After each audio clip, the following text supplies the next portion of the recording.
The bank manager whispered into the phone, his voice trembling so hard I could almost hear his heartbeat through the receiver. "Thorne, please do not react. Just listen. Your wife is standing at teller window 4 right now.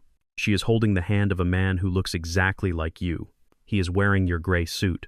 He is wearing your Patek Philippe watch, and he is currently signing your name on a withdrawal slip for $500,000 in cash." I replied, my voice dead calm. "That is impossible, Henderson. My wife is in Miami for a charity gala, and I am standing on the roof of a warehouse on the south side of Chicago." Henderson lowered his voice even further. "Then you need to get down here immediately, Isaiah. And for God's sake, do not use the front door. My name is Isaiah Thorne. I am 72 years old.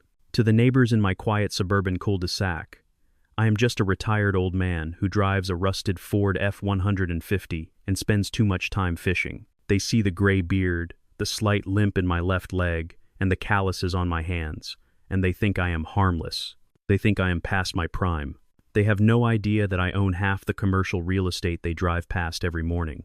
I built my empire in the 70 seconds and 80 seconds, brick by brick, fighting tooth and nail for every square inch of land in a city that did not want a black man to own anything. I learned early that silence is power. I learned that if you flash your money, you become a target. So I hid it. I buried it in trusts, in shell companies, in offshore accounts. I played the part of the humble retiree perfectly, but apparently I did not play it well enough to fool the woman sleeping in my bed. I was standing on the roof of an old textile factory I had bought 3 days ago. The wind was whipping off Lake Michigan, cutting through my jacket, but I did not feel the cold. I only felt the heat rising in my chest. Beatrice, my beautiful, elegant, devoted wife of 15 years. She had kissed me on the cheek this morning at 5 a.m. She had complained about the early flight to Miami. She had packed her Louis Vuitton suitcase with the evening gowns I bought her. She had looked me in the eye and said, "I will miss you, Isaiah. Don't work too hard." And now Henderson was telling me she was robbing me blind with a doppelganger. I hung up the phone without saying goodbye. I did not run. Running is for people who are scared. I walked to the edge of the roof, climbed down the scaffolding with the precision of a man half my age, and got into my truck. The engine roared to life with a cough of black smoke. I merged onto the expressway, gripping the steering wheel until my knuckles turned the color of ash. Wu Shuwen Meiyuan. That was the limit for an emergency cash withdrawal from my private vault. It was a fail-safe I had set up years ago in case the market crashed or the world ended.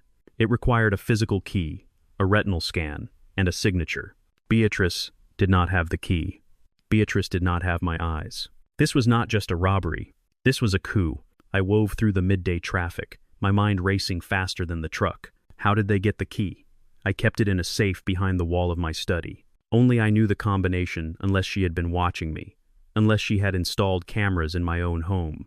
The thought made my stomach turn. I had let a viper into my bed, warmed it, fed it, and now it was sinking its fangs into my neck. I pulled into the alley behind the First National Bank, a fortress of glass and steel in the financial district, a place where money moved in silence. Henderson was waiting for me by the reinforced steel door used for armored trucks. He looked pale. He was a good man, one of the few white men in this city I trusted with my life. He had managed my accounts for 20 years. He knew the real Isaiah Thorne, not the old man the world saw. He opened the door and ushered me in, scanning the perimeter as if he expected snipers. "They are still in the private client lounge," Henderson hissed, leading me down a sterile white corridor. I told them there was a delay with the vault timer. "I bought us 10 minutes, no more." "Show me," I said. We entered the security control room, a dark cave illuminated by dozens of glowing monitors. The head of security nodded at me grimly and pointed to the large central screen. I stopped breathing. On the screen, in high-definition color, sat my wife, Beatrice. She looked stunning in a cream-colored business suit, her legs crossed, sipping an espresso with the casual elegance of a queen. She did not look nervous. She did not look like a woman committing a felony. She looked bored, but it was the man next to her that made my blood freeze in my veins. He was sitting in my favorite posture, leaning back slightly, one hand resting on his knee. He was wearing my charcoal gray bespoke suit, the one I had tailored in London 5 years ago. It fit him perfectly. He had my silver hair trimmed exactly the way my barber does it every Tuesday. He had my beard. He even had the small jagged scar above his right eyebrow, a souvenir from a construction site accident in 1985. My God, I whispered. It gets worse, Henderson said, typing a command on the keyboard. He rewound the footage to when they walked in. The man walked with a limp, my limp. He favored his left leg, dragging it just slightly, exactly the way I did when the weather was damp. It was not something you could mimic by watching a video. You had to study it. You had to practice it for months. He passed the visual ID check. The teller didn't even blink. He knew my social security number. He knew my mother's maiden name. He knew the name of my first dog. He answered the security questions faster than I do. I watched the screen. The imposter leaned over and whispered something to Beatrice. She laughed. She reached out and stroked his hand. It was a gesture of intimacy, of familiarity. She touched him the way she used to touch me. She fixed his collar. She smiled at him with a warmth that I realized, with a sickening jolt she had not shown me in years. The retinal scan? I asked, my voice sounding like gravel. We haven't done it yet, Henderson said. That's the final step before we open the box. That's why I called you. I knew he wouldn't pass it, but Isaiah, if he fails the scan, the silent alarm trips. The police come. And if the police come, this becomes public record. I stared at the man on the screen. He wasn't just wearing my clothes. He was wearing my life. This was why Beatrice had been so insistent on my schedule lately. This was why she asked so many questions about my old injuries. She wasn't caring for me. She was building a dossier. She was training a replacement. Open the door, I said. Henderson looked at me like I was insane. Isaiah, no. If you walk in there, it's a confrontation. He's dangerous. Anyone willing to go to these lengths is desperate. I corrected him. Open the door to the observation room. I want to see them with my own eyes through the glass. Henderson nodded and led me to the adjacent room, separated from the client lounge by a large one-way mirror. I stood there in the dark, inches away from the people destroying my life. I could hear them through the speakers. Honey, are you sure this is going to be enough? The imposter asked. His voice was terrifying. It was deep, raspy, with the same cadence as mine, the same South Side drawl buried under a layer of polished business speak. It's just the first withdrawal, darling, Beatrice replied. Her voice was sharp, impatient. Once we have the cash, we leave for the airport. We meet Tyler in the Caymans on Monday. By the time the old fool realizes what's happening, the accounts will be drained and we'll be untouchable. Tyler. The name hit me harder than the sight of the double. Tyler Sterling, my son-in-law, the man married to my daughter Nia, the white boy from Connecticut who worked on Wall Street and looked at me like I was a diversity hire in my own family. He was part of this. Of course he was. Beatrice didn't know how to move money offshore. Tyler did. I don't like waiting, the imposter grumbled. He shifted in his chair and rubbed his left knee, my knee. He was staying in character even when no one was watching. Stop whining, Beatrice snapped. You're getting 10%. That's $2 million for playing dress-up for a few months. Just keep your mouth shut and remember the signature. Do $1 million. That meant they were planning to take $20 million. They were planning to clean me out. This wasn't just greed. This was hatred. You don't do this to someone you simply want to rob. You do this to someone you want to erase. Henderson, I said, not taking my eyes off my wife. Do not give them the money. Obviously, Henderson said. I'll go in there, tell them the system is down, and ask them to come back tomorrow. Then we call the FBI. No, I said. No police. Not yet. Henderson frowned. Isaiah, this is fraud. This is identity theft. This is grand larceny. This is family business, I said. If you call the police now, they get arrested for attempted fraud. They get a lawyer.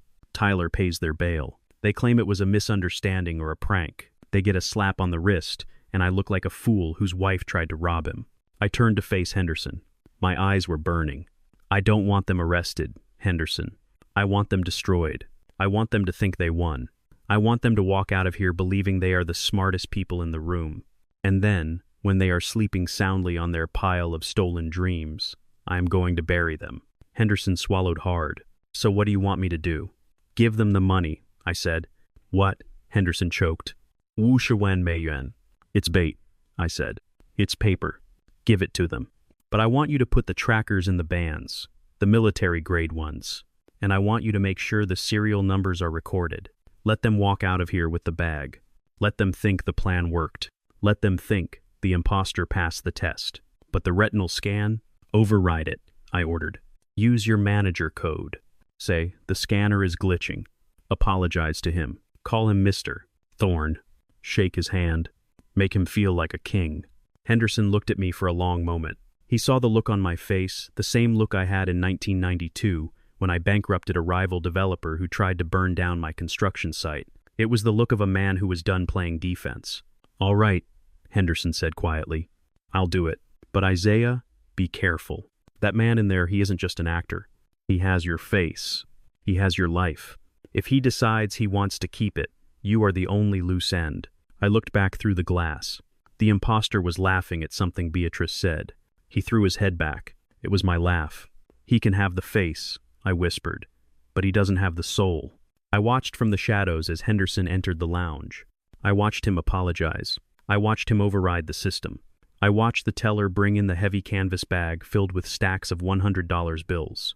I watched Beatrice's eyes light up with a greed so pure it was almost beautiful. She grabbed the bag. She didn't even say thank you. She hooked her arm through the imposter's arm, and they walked out of the bank, heads high, triumphant.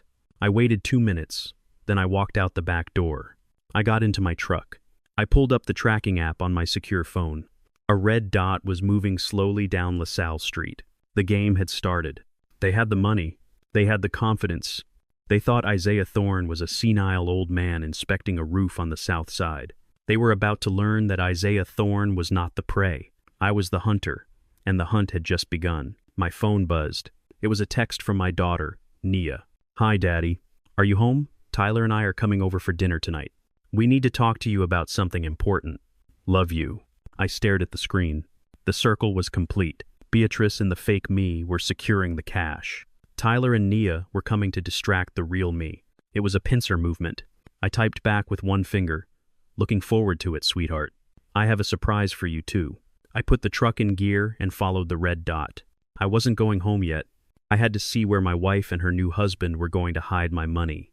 I sat in my leather armchair in the corner of the living room, the only light coming from the street lamp outside, casting long shadows across the floorboards. I was not reading. I was not watching television. I was waiting.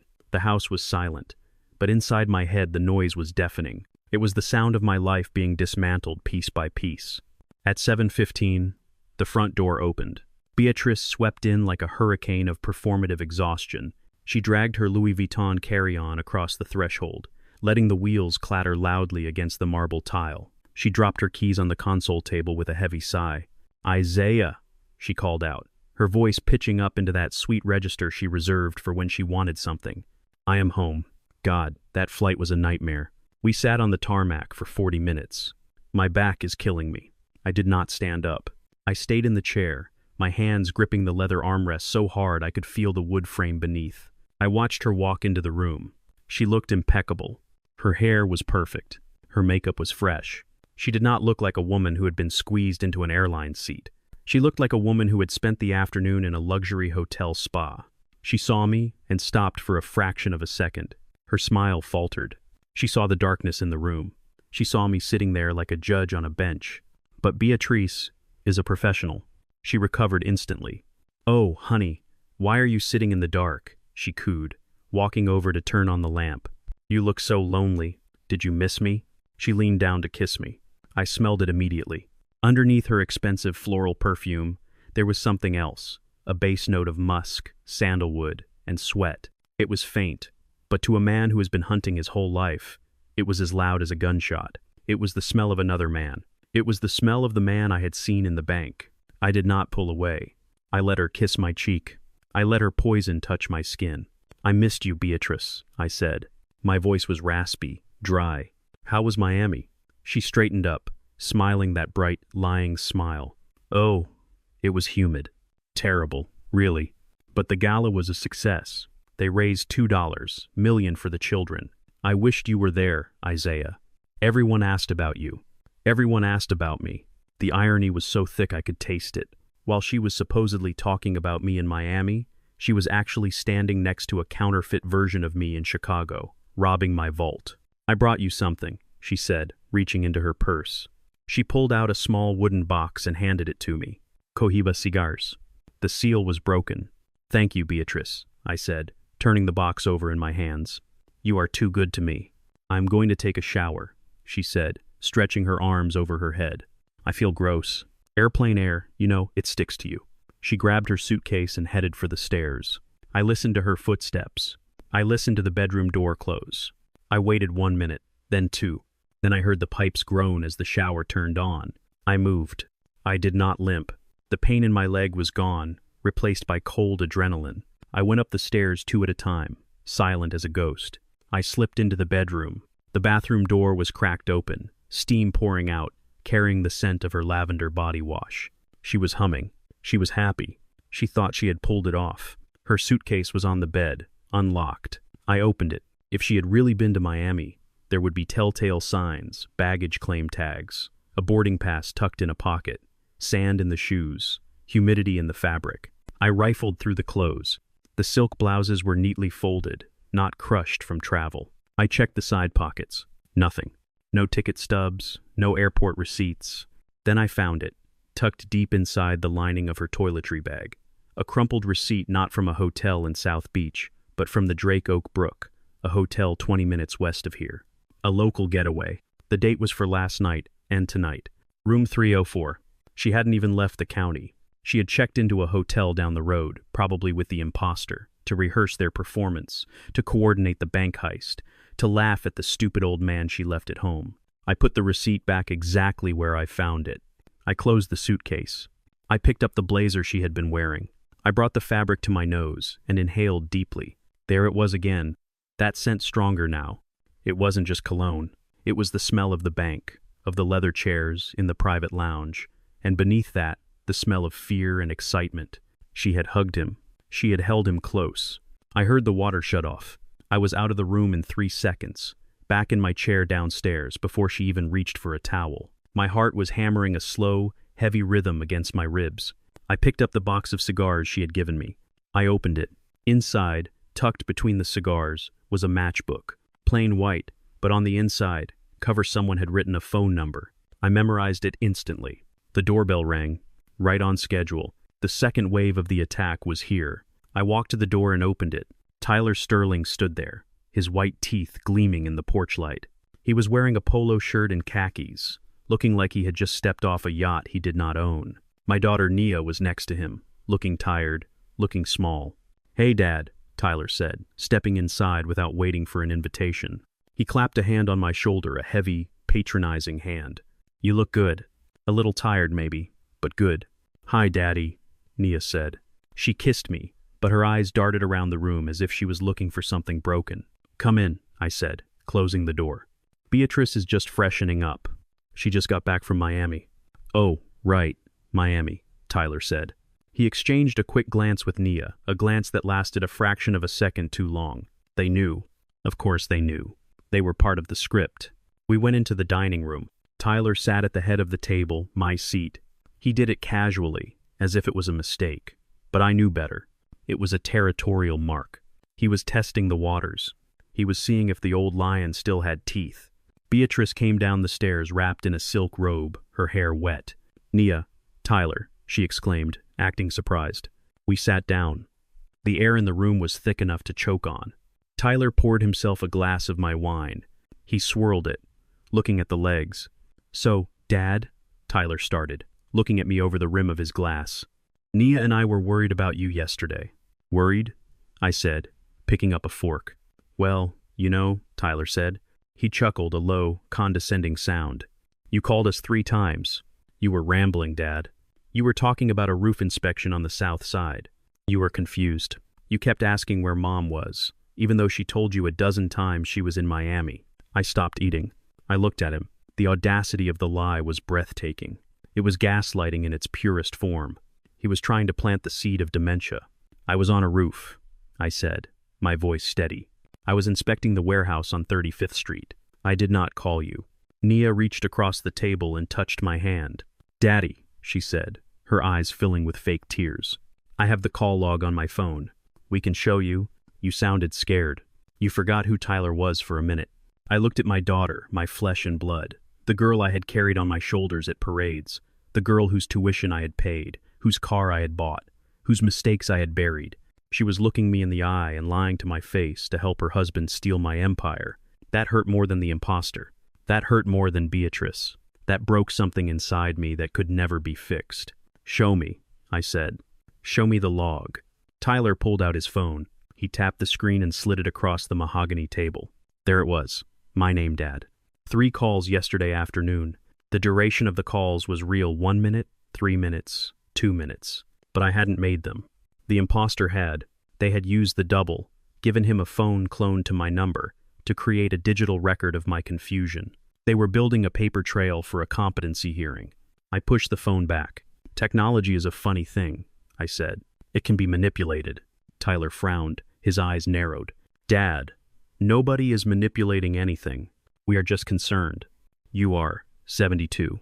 You have been under a lot of stress. Maybe it is time we talked about scaling back." Scaling back, Beatrice chimed in, pouring herself water. She was watching me closely, analyzing my reaction. "Tyler is right, honey. You have worked so hard. Maybe it is time to let the younger generation handle the day-to-day. You could relax.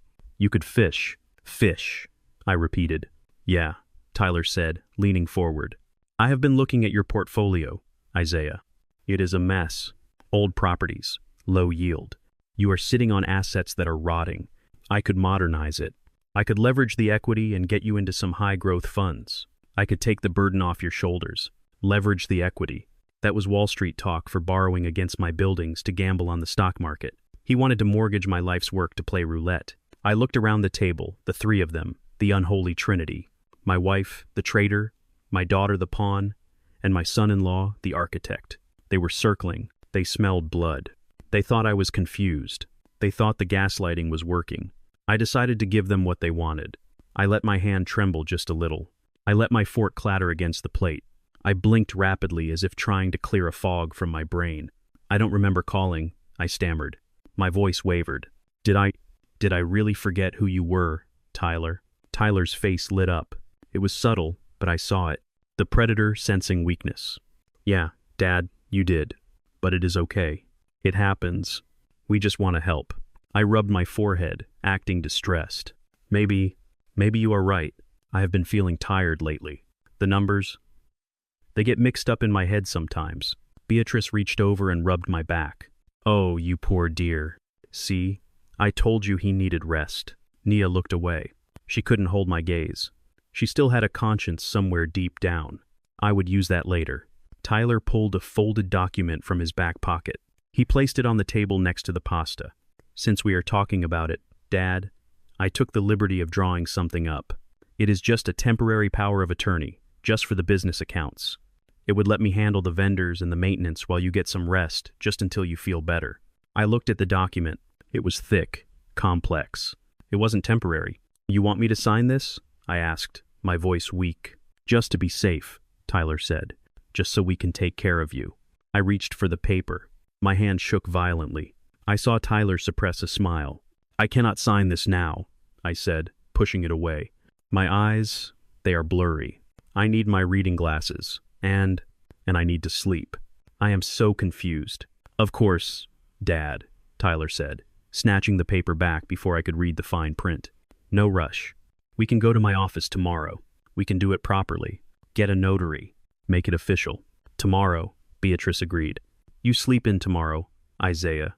I will make you a big breakfast." They stood up. The dinner was over. They had gotten what they wanted, the admission of weakness, the agreement to sign. I walked them to the door. I walked with a heavy limp, dragging my left leg exactly the way the imposter did.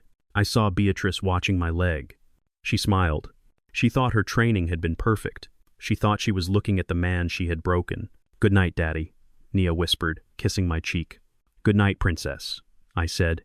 Tyler shook my hand. His grip was crushing, dominant. "See you tomorrow, Isaiah. Rest up, big day." I closed the door. I locked it. I stood in the hallway listening to their car drive away. The mask dropped from my face. My posture straightened. The trembling in my hand vanished. They thought tomorrow was going to be their victory lap. They thought I was going to walk into Tyler's office and sign away 50 years of blood and sweat. I walked into the kitchen. I picked up the box of cigars. I took out the matchbook with the number. I pulled out my burner phone and dialed. It rang twice. "Yeah, A voice answered, rough, deep. It is Isaiah, I said. I found your receipt, Luther. And I saw your performance at the bank. It was good, but you dragged the left leg too much on the turn. There was a long, heavy silence. Who is this? The voice asked, tight with fear. I am the man whose face you are wearing, I said. And I am the man who is going to offer you a deal. You can work for them and go to prison for fraud, or you can work for me and walk away with more money than you have ever seen. I am listening, the impostor said. Meet me, I said. The old warehouse on 35th, 1 hour. Come alone or don't come at all. I hung up. I looked at the stairs. Beatrice was up there, probably texting Tyler, probably celebrating. She thought I was confused. She thought I was old. I turned off the lights. I was not confused. I was just getting started. Tomorrow, I would go to Tyler's office, but I would not be signing his papers. I would be bringing my own, and I would be bringing a ghost. The next morning, the doorbell rang at 8 sharp. I was sitting in the kitchen drinking black coffee, watching the steam rise. Beatrice had taken the coffee away from me earlier, replacing it with herbal tea, saying the caffeine was bad for my tremors. I poured the tea down the sink when she went to answer the door. Tyler walked in first, wearing a suit that cost more than my first car. Behind him was a man who looked less like a doctor and more like a country club, regular tall, tanned, with teeth too white, and a smile that didn't reach his eyes. Dad, this is Dr. Vance, Tyler said. He cleared his schedule to see you. Vance did not shake my hand. He looked at me the way a mechanic looks at a totaled car. He set a leather bag on the table. Good morning, Mr. Thorne, Vance said. Tyler tells me you have been having some episodes, confusion, motor control issues, aggression. That was a new one. They were adding layers to the diagnosis. I am fine, I said. Just a slipped glass. Let's have a look, shall we? Vance said. He pulled out a penlight and shone it in my eyes. He tapped my knees with a rubber hammer. It was a farce, a medical pantomime. He asked me questions rapid fire. Who is the president? What year is it? Count backward from 100 by sevens. I answered them all correctly. I saw the flicker of annoyance in Vance's eyes. He didn't want right answers. He wanted failure. So he changed the game. He pulled out a tablet and showed me a series of shapes. Which one doesn't belong? He asked. I pointed to the triangle. Wrong, he said quickly. It's the square. Look again. You are not focusing. I pointed again. It is the triangle. Thorne. Agitation is a common symptom, Vance said, turning to Tyler. He is defensive. He is hiding his deficits. He turned back to me. Do you remember calling your daughter yesterday? Do you remember wandering in the garden at 3A? I did not wander, I said, my voice rising. See? Beatrice whispered loudly. The anger, it comes out of nowhere. Vance nodded gravely. He stood up and walked over to Tyler and Beatrice. They huddled in the corner of the kitchen, whispering, but they made sure I could hear the important words. Early onset, rapid deterioration, safety risk. Vance turned back to me. He pulled a prescription pad from his pocket. Thorne, based on my examination and the family history provided by your wife and son-in-law, it appears you are suffering from the early stages of Alzheimer's, aggravated by vascular dementia. It is progressing aggressively. The sentence hung in the air. It was a death sentence not for my body, but for my freedom. If this diagnosis went into my medical file, my signature became worthless. My testimony became invalid. I became a ghost in my own life. I stared at Vance. I noticed the tan line on his left wrist, where a watch used to be. I noticed the callus on his left hand from gripping a golf club. He wasn't a specialist. He was Tyler's golfing buddy. You are sure? I asked. No MRI, no blood work. The clinical signs are definitive, Vance said, handing a slip of paper to Beatrice. We need to start him on medication immediately to slow the decline. He reached into his bag and pulled out a sample bottle unlabeled, just an orange plastic container. Start with these today. 2 in the morning, 2 at night. It will help him sleep. It will keep him calm. Tyler walked Vance to the door. I heard them laughing in the hallway. Beatrice came back to the table. She held the orange bottle like it was a holy relic. She shook 2 pills into her hand. They were blue, oblong, innocent-looking. Here, honey, she said, filling a glass of water. Dr. Vance says these will make you feel better. Do it for me. Do it for Nia. I looked at the pills. I looked at her face. It was a mask of concern, but her eyes were cold, calculating. She needed me sedated. She needed me pliable. She needed me to be the drooling old man they claimed I was, so that when they dragged me to the notary, I would sign whatever they put in front of me. I took the pills. I put them in my mouth. I took a drink of water. I swallowed hard, exaggerating the motion of my throat. "Good boy," Beatrice said. She actually patted my head. "Why don't you go lie down? The medicine works best if you rest." I nodded slowly, letting my eyelids droop. "I feel tired already," I mumbled. I shuffled toward the bedroom, dragging my left leg. As soon as I closed the door, I locked it. I rushed to the bathroom and spit the pills into a tissue. I had tucked them under my tongue, a trick I learned growing up on the streets when dealers tried to force-feed you product to get you hooked. I examined the blue pills. They had no markings, no pharmaceutical codes, just smooth blue death. I wrapped them carefully in the tissue and put them in a small Ziploc bag I kept in my shaving kit. I needed to know what they were feeding me. I waited an hour. I lay on the bed staring at the ceiling, listening to the silence of the house. I could hear Beatrice downstairs on the phone. She was speaking in a low, excited voice. "He took them. Yes, Vance was perfect. We have the diagnosis. We can move on the power of attorney next week." I slipped out the window. My bedroom was on the first floor, facing the back garden. I moved through the hedges, avoiding the security cameras I knew Beatrice monitored. I made it to the alley behind the house where I had parked my truck 3 blocks away the night before, anticipating I might need a quiet exit. I drove straight to the industrial district to a nondescript brick building with barred windows.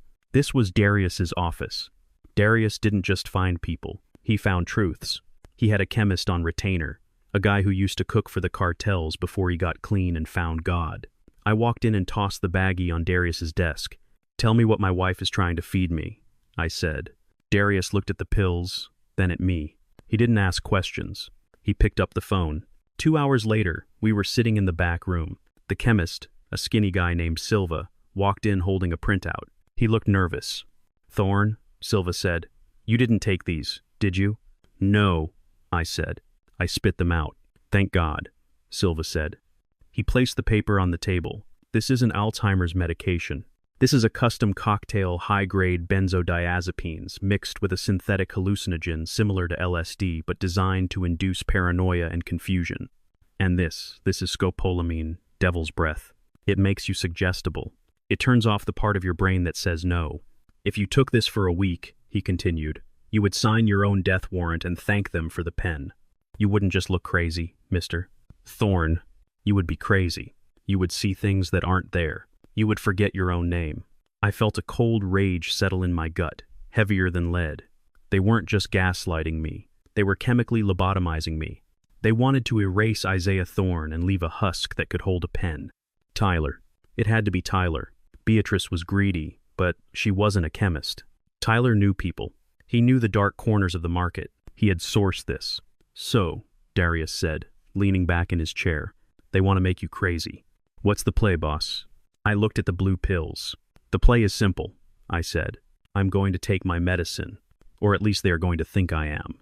I turned to Silva. "Can you make duplicates? Same shape, same color, same weight, but sugar? Just sugar pills." Silva nodded. "Give me 3 hours." "Good," I said.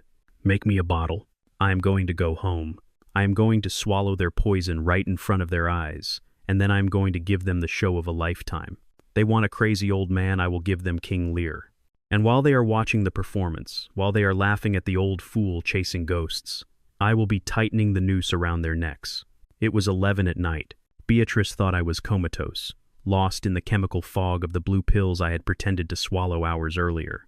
She hummed to herself as she applied fresh lipstick in the vanity mirror, a shade of crimson she usually reserved for gala events. She sprayed a mist of perfume on her neck. "I am going to check on my mother," she whispered to my unmoving form. "She isn't feeling well. Don't wait up." I did not twitch. I let my breathing remain shallow and rhythmic. I waited until I heard the front door click shut and the purr of her Mercedes fading down the driveway before I opened my eyes. My phone buzzed in my pocket. It was Darius. "I have her," the text read. "She isn't going to her mother's. She is heading to the west side. You need to see this." I slipped out of bed. I dressed in black, pulling a baseball cap low over my eyes. I moved through the house that was no longer a home, bypassing the squeaky floorboard on the 3rd step, avoiding the motion sensors I had installed myself. I was a burglar in my own life. Darius was waiting 2 blocks away in a nondescript sedan. He handed me a tablet streaming a live feed from a drone. We followed her. Beatrice drove with a lead foot, weaving through traffic with an urgency that betrayed her calm facade. She didn't drive toward the nursing home. She drove toward a neighborhood where the streetlights were broken and the buildings leaned against each other like tired drunks. She pulled up to a crumbling brick tenement on Ogden Avenue, a place for people who didn't want to be found. She went inside. Darius parked around the corner. We sat in the dark watching the 4th-floor window. A light flickered on. I saw 2 silhouettes against the yellow shade. One was Beatrice. The other was me. It is a visceral, nauseating thing to see your own silhouette moving without you. It creates a hollow feeling in the pit of your stomach, a primal rejection of reality. Who is he? I asked Darius, my voice tight. Darius handed me a manila folder. I did some digging while you were playing patient. I ran facial recognition on the footage from the bank. It took a while because of the surgery, but I got a hit on an old mugshot from 1998. I opened the folder. The face staring back at me was younger, smoother, but the eyes were the same. His name is Luther Banks, Darius said. Unemployed actor, seasonal Santa Claus at the mall. 3 DUIs. A gambling debt that would make a bookie blush. And get this, 10 years ago, he was on your payroll. I frowned. I never hired an actor. Think back, Darius said. The documentary, Titans of Chicago, the PBS special. The memory hit me like ice water. The crew had needed a stand-in for lighting checks because I refused to sit still for hours. They hired a local guy with my build, my skin tone. I remembered him, Luther. He had been quiet, respectful. He had told me he admired my work. Be careful what you wish for, I whispered. He fell off the map about 5 years ago, Darius continued. Until 3 months ago, that's when a shell company registered to your son-in-law wired $50,000 to a private clinic in Brazil. Brazil medical tourism, or in this case, identity reconstruction. They didn't just find a guy who looked like me. They built one. The light in the apartment window went out. A few minutes later, Beatrice emerged. She looked flushed, almost manic. She got into her car and sped away. Let's go pay Luther a visit, I said. We waited until her taillights disappeared. Then, we moved. The building smelled of boiled cabbage and urine. We climbed the stairs, the wood groaning under our weight. Apartment 4, B. The door was thin, cheap plywood. Darius used a pick gun, and the lock clicked open in 3 seconds. We stepped inside. The apartment was a shrine to Isaiah Thorne. My photos were taped to the walls, candid shots taken from bushes, photos of me eating, walking, arguing with contractors. There were diagrams of my daily routine, maps of the bank layout, and sitting in a recliner in the center of the room, wearing a silk robe that I realized with a jolt was actually mine, stolen from my donation pile last month, was Luther Banks. He was drunk. A half-empty bottle of cheap whiskey sat on the floor next to a stack of cash. He looked up as we entered. His eyes were blurry, unfocused. When he saw me, he didn't scream. He didn't reach for a weapon. He laughed a wet, gurgling sound. I knew the hallucinations would start, Luther slurred, pointing a shaking finger at me. She said the pills might make me see double.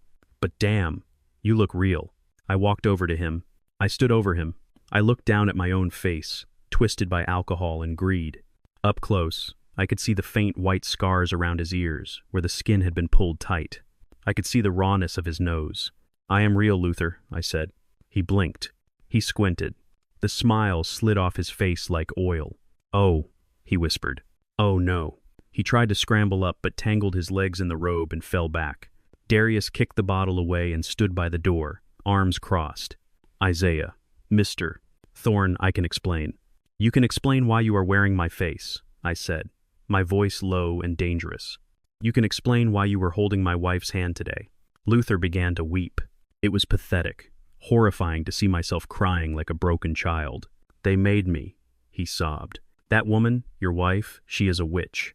She found me at the shelter. She told me I could be a king. She told me I could have dignity again. Dignity? I gestured around the filthy room. This is dignity? It was a job, Luther pleaded. Just a job. Acting, that's all. I looked at the table next to the chair. There was a notebook. I picked it up. It was a training manual. Page 1. The walk left leg drags. Put weight on the outer heel. Page 2. The signature rows and rows of my name practiced until the ink bled through the paper. Page 3. The biometrics detailed schematics of the bank's retinal scanner, and taped to the page were 2 high-resolution contact lenses. They gave me the eyes, Luther whispered, seeing what I was looking at. Tyler got them from a guy in Russia. 3D printed contacts, copied from high-res photos of your eyes. He said the scanner is old. It only checks the pattern, not the blood flow. I stared at the lenses, intricate, terrifying works of art. Tyler hadn't just leveraged my assets. He had hacked my biology. How much? I asked. Luther wiped his nose. 10 grand up front, 10 grand a month, and a bonus when we finish the job. What is the finish? I asked. Luther hesitated. He looked at Darius, then back at me. Beatrice said you were sick. She said you were losing your mind. She said you were going to ruin the family. She said I was a humanitarian intervention, stepping in to save the legacy. He believed it, or he wanted to believe it. He was a desperate man, sold a hero narrative by a sociopath. And after they drain the accounts, what happens to you? Ticket to Thailand, Luther said. One-way retirement. We both knew the truth. There was no ticket to Thailand. Beatrice and Tyler weren't going to leave a loose end walking around with my face. Luther was going to have an accident, an overdose, a suicide, and it would be convenient, because if the body was found, everyone would think Isaiah Thorne had killed himself in a dingy apartment. They were going to kill 2 birds with 1 stone. Luther, I said, leaning in close, you are a good actor. I saw you at the bank. You had the limp down perfectly. Luther puffed up slightly, a flicker of pride cutting through the fear. I studied you for months. I watched videos. I lived in your skin. Good, I said, because I have a new role for you. It is the role of a lifetime. Luther looked confused. You think you are going to Thailand? I asked. Beatrice brought you a bottle of whiskey tonight, didn't she? A gift for a good day's work. Luther nodded. I picked up the bottle Darius had kicked. I held it up to the light. The seal had been tampered with, just a pinprick. Darius, check the liquid, I said. Darius pulled a test strip from his jacket. He dipped it in the whiskey. It turned bright red. Fentanyl, Darius said flatly. Enough to kill a horse. Luther turned white. The color drained from his face so fast he looked like a wax figure. She tried to close the loop, I said. Tonight. You were supposed to drink this and go to sleep forever. And tomorrow the headlines would say, Isaiah Thorne was found dead in a drug den. Luther started to shake violent, full-body tremors. You saved my life, he whispered. I didn't save you, I said coldly. I postponed you. I sat down on the edge of the coffee table. Here is the deal, Luther. You work for me now. You are going to keep being Isaiah Thorne, but you are going to say what I tell you to say. You are going to go where I tell you to go, and you are going to help me bury the people who tried to kill us both. Luther nodded frantically. Anything. Anything you want. I want you to go to the appointment tomorrow, the one Tyler set up, where I am supposed to sign the power of attorney. But you are going to walk in there. You are going to limp. You are going to shake. You are going to look confused. And you are going to sign the papers. Luther looked terrified.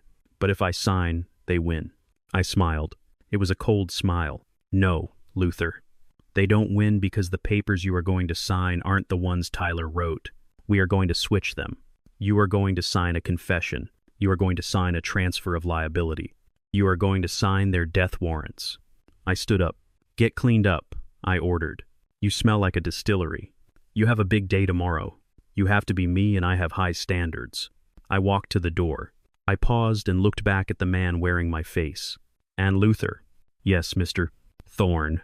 If you try to run, if you try to call her, if you try to deviate from the script by 1 syllable, Darius will not use a test strip next time. I left him shivering in the dark. We walked back to the car. The city was quiet. You trust him? Darius asked.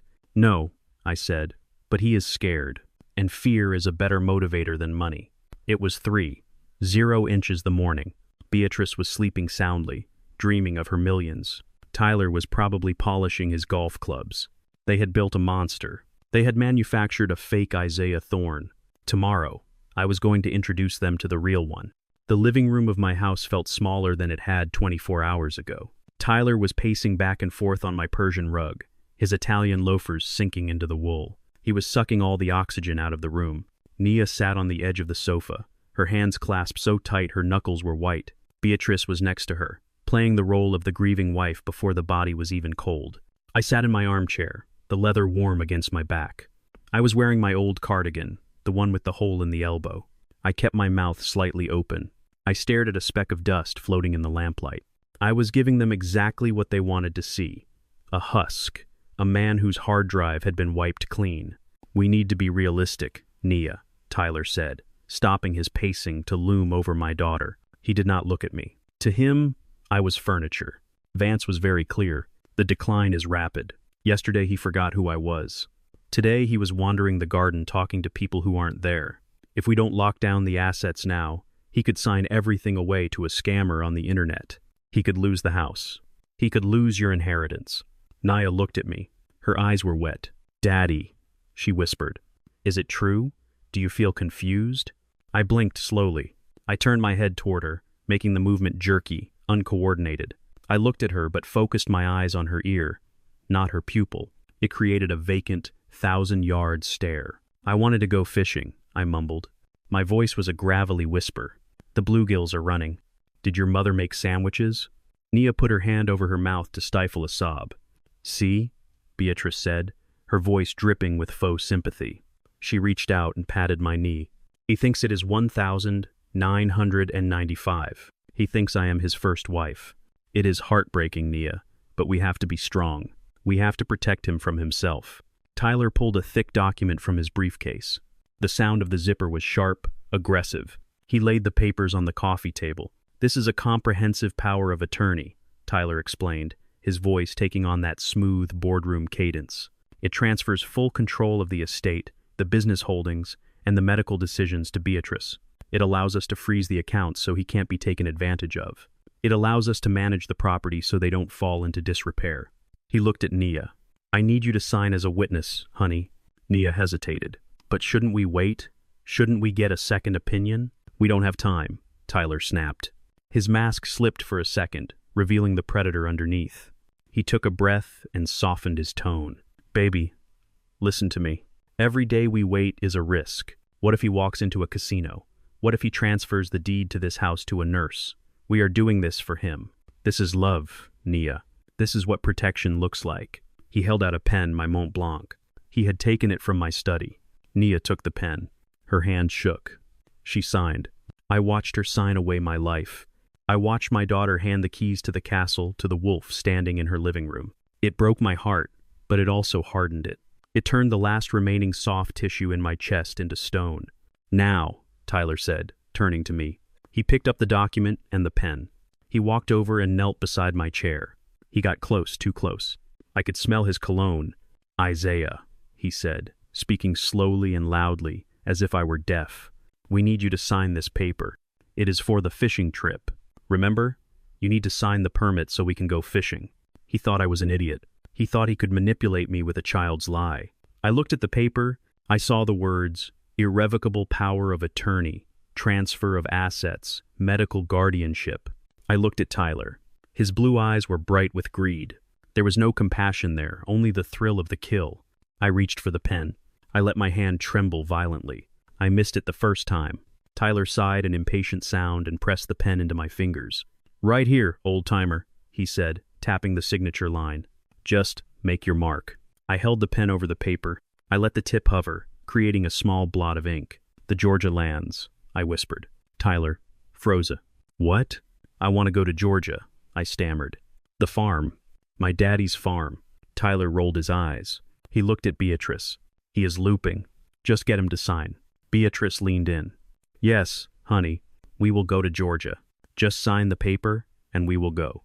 I pressed the pen to the paper. I did not sign my name. I let my hand spasm.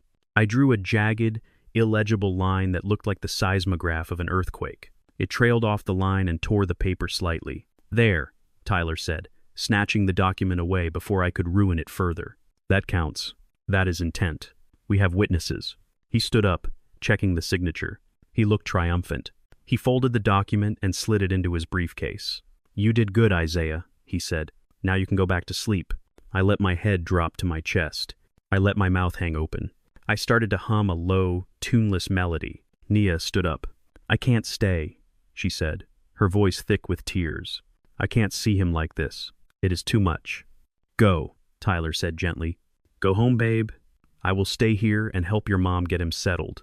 I need to go over some of the logistics with her anyway. Nia kissed my forehead. I smelled the salt of her tears.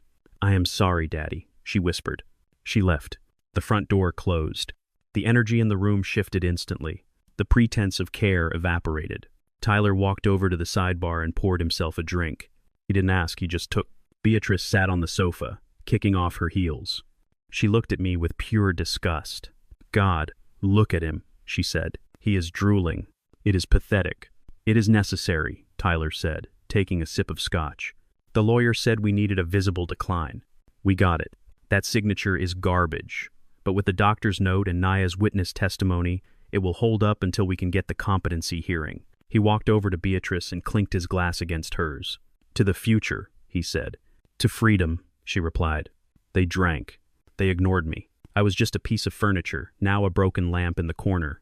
So, Tyler said, lowering his voice but not enough. What is the timeline on the liquidation? We have to move fast. Once he is in the facility, we have full control. But the market is volatile. Forget the market, Tyler said. He leaned in close to her. I have a buyer for the Georgia tract, a developer from Atlanta. They want to turn that old farmland into a logistics hub. Warehouses. Amazon distribution. They are offering cash. Beatrice's eyes widened. The ancestral land. Isaiah always said that was sacred. He made me promise never to sell it. Tyler laughed a cold, ugly sound. His promise and his grandfather, that land is worth $12 million. As soon as the old man is locked up in the psych ward, we sell it. We sell the Chicago buildings. We liquidate the portfolio. We take the cash and we bury it in the offshore accounts you set up.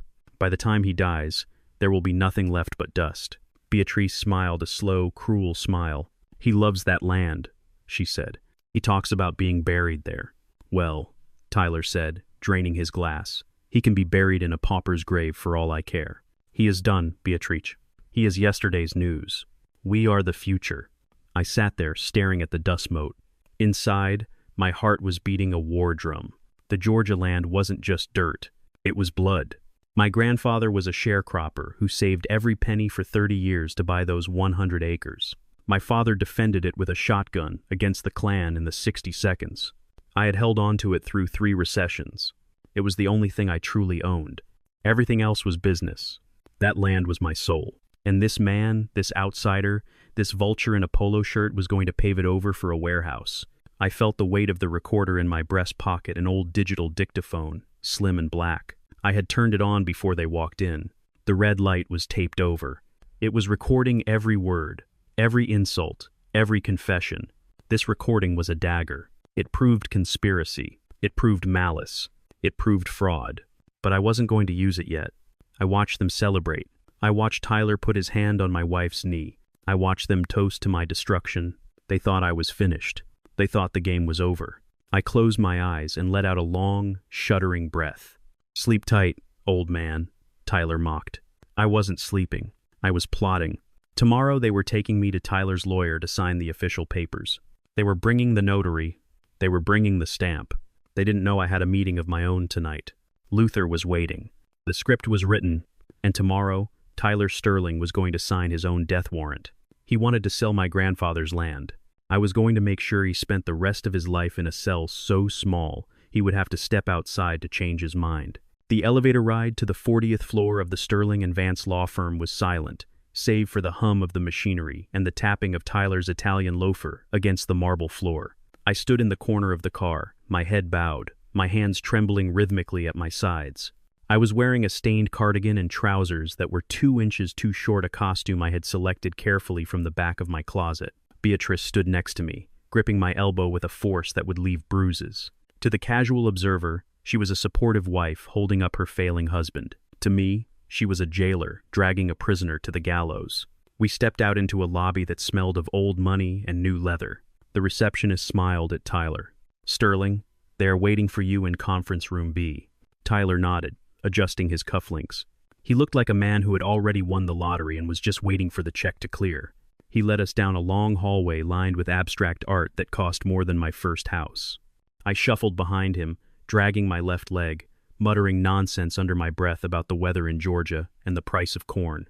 We entered the conference room, a glass box floating in the sky, overlooking the city I had helped build. At the head of the table sat Arthur Vance, Tyler's personal attorney, a man with a face like a bulldog and a reputation for burying bodies. Legally speaking, Arthur stood up, smoothing his tie. "Tyler, good to see you. Beatrice. And this must be Isaiah." I stared at him with a vacant expression, my mouth slightly open. "Who is this man?" I asked, my voice wavering. "Is he the boat captain?" Tyler chuckled a dry, dismissive sound. "No, Dad. This is Mr. Vance. He is going to help us with the papers, remember? For the fishing trip." I sat down heavily in one of the leather chairs. I clutched a battered old briefcase to my chest, a prop I had insisted on bringing, telling Beatrice it contained my fishing lures. In reality, it contained the instrument of their destruction. Arthur slid a thick document across the polished table, bound in a blue folder. The title page read, "General, Durable Power of Attorney." "Here we are," Arthur said, his voice dripping with false patience. "This grants Beatrice and Tyler full authority over your assets, real estate, and banking. It also includes the medical directive we discussed.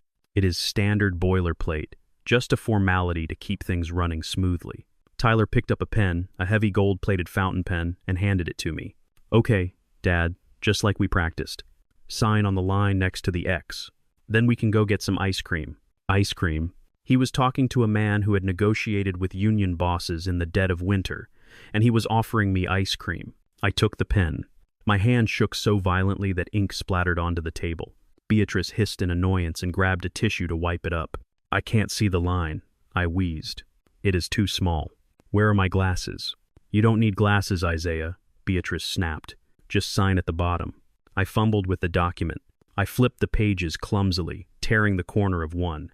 I started to hyperventilate, making short wheezing sounds. I need my drops," I gasped. "My eyes, they burn." Tyler sighed, running a hand through his perfect hair. "Jesus, Dad, just sign the damn paper." I dropped the pen. It rolled under the table. "Oh no," I cried. "My pen. My lucky pen." I bent down to retrieve it, a struggle. I groaned, leaning over the side of the chair. Beatrice rolled her eyes and looked at Tyler. "Help him," she mouthed. Tyler bent down on the other side of the table to look for the pen. Beatrice was distracted, looking at her phone. Arthur was checking his watch. In that split second of chaos, beneath the shelter of the table's edge, my hands stopped shaking. I moved with the speed of a card shark. I opened my battered briefcase just an inch. I slid Tyler's blue folder inside and pulled out an identical blue folder. The swap took less than 2 seconds. I came back up, flushed and panting, clutching the pen in the new folder. I slammed the folder onto the table, slightly askew. "I found it," I shouted triumphantly. "I found the pen." "Good, Dad." "Great," Tyler said, straightening his tie. He didn't look at the folder. Why would he? It was blue. It was on the table. It was exactly where he left it. His arrogance was his blindfold.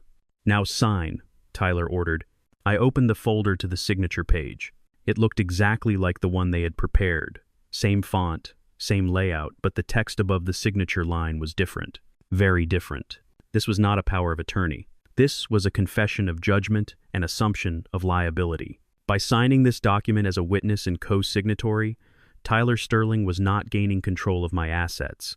He was accepting full personal liability for the debts of a shell company I had created years ago, Thorn Distressed Assets, LLC, a company that currently held $50 million in toxic loans and pending EPA fines.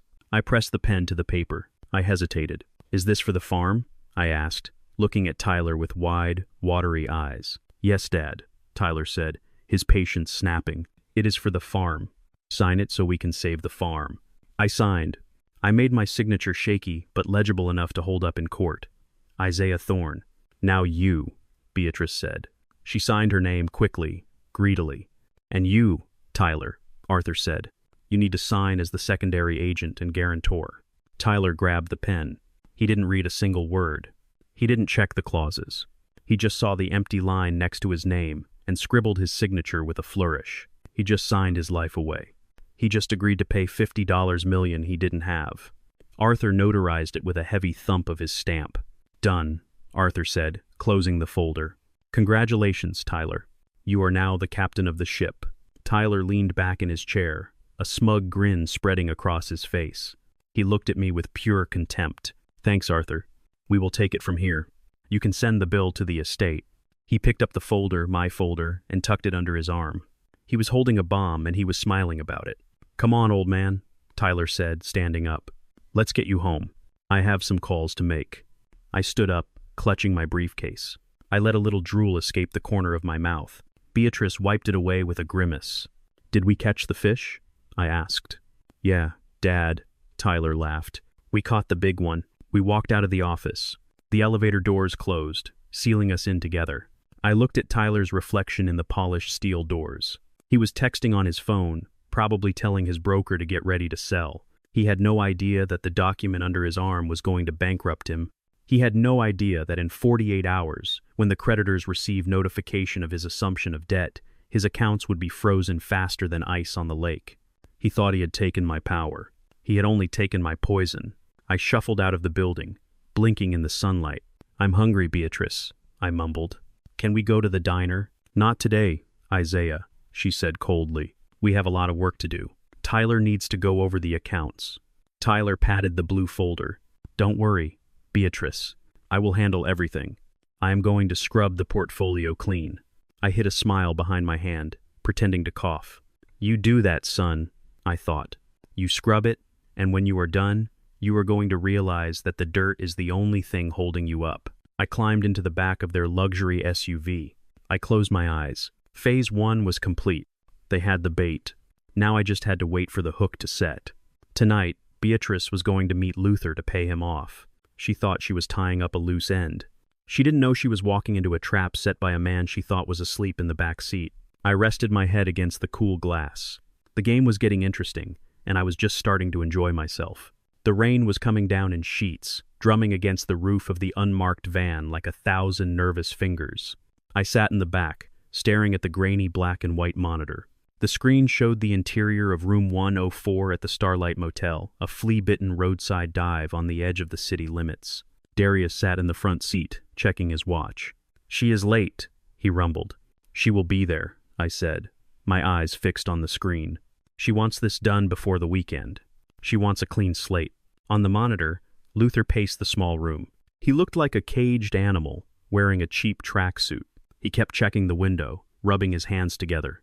He was terrified. He knew tonight was payday, but he also knew enough about the world to know that loose ends usually get cut, not paid. At 10:15, a black sedan pulled into the parking lot. The headlights cut through the rain. Beatrice stepped out, wearing a trench coat and a scarf wrapped around her head, looking like a noir villainess. She carried a leather satchel. "Here we go," Darius said, his hand hovering over the door handle. I watched Beatrice knock on the door. Luther opened it. She stepped inside, shaking the rain off her coat with a look of distaste. She scanned the room, her nose wrinkling at the smell of mildew and cheap tobacco. "You picked a lovely spot, Luther," Beatrice said, her voice dripping with sarcasm. "Very discreet." "It's what you told me to do," Luther said, his voice shaky. "Stay low. Don't be seen." "And you did a wonderful job," she purred. She placed the satchel on the bed. "The final payment, $50,000, just like we agreed." Luther reached for the bag, but Beatrice placed her hand over it. "First," she said, reaching into her pocket. She pulled out a small silver flask. "A toast to a successful partnership and to your new life in Thailand." She walked to the bathroom sink and grabbed 2 plastic cups. She poured amber liquid from the flask into both.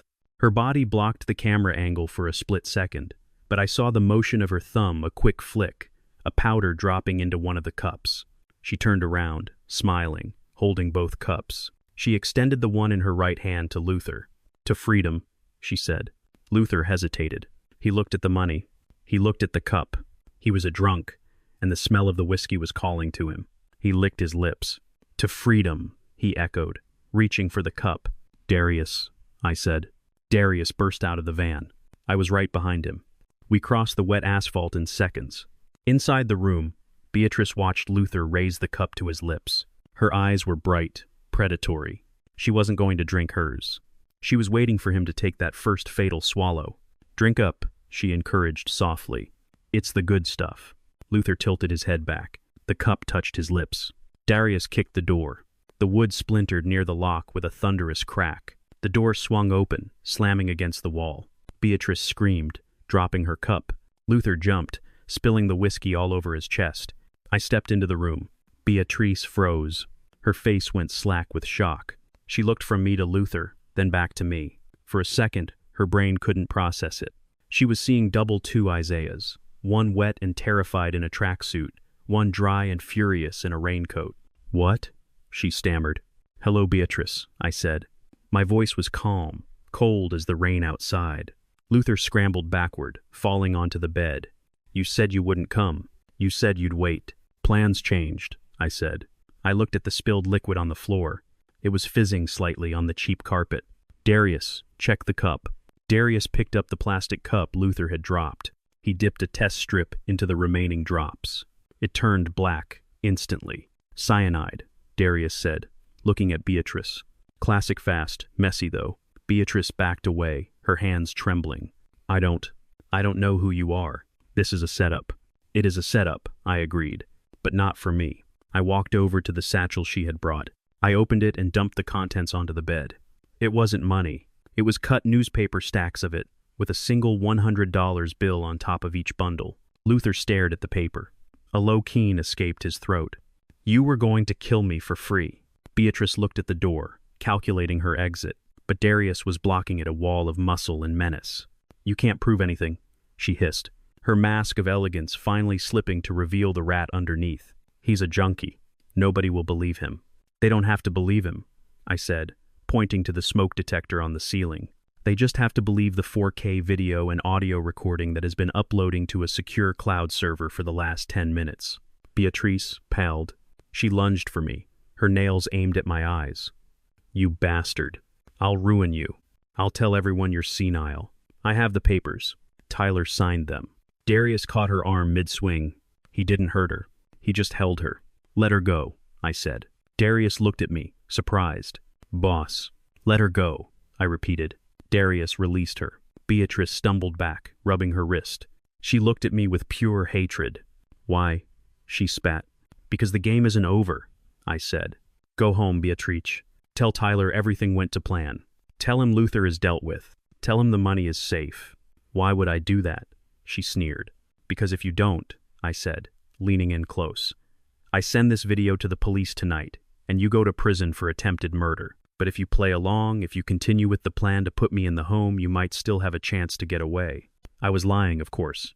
She had no chance. But I needed her to believe she still had a move left. I needed them to commit all the way. I needed them to put me in that asylum so the trap would snap shut on their entire network, not just her. Beatrice looked at the camera, then at the door. She grabbed her purse. She didn't look at Luther. She ran.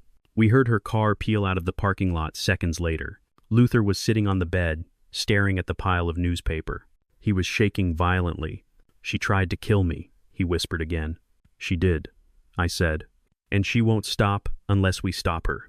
I reached under the bed and pulled out a metal briefcase I had brought with me. I set it on the mattress next to the worthless paper.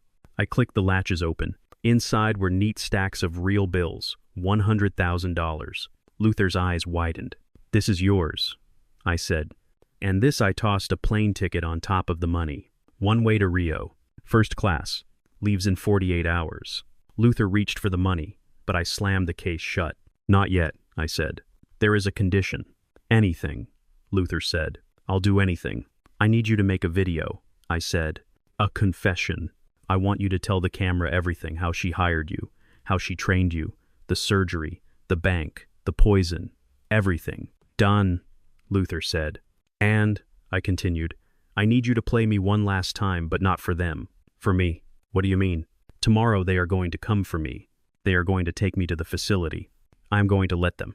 I am going to disappear. But on Saturday, Tyler is throwing a victory party. He thinks he's king of the world. I need a ghost to crash that party." I looked at Luther.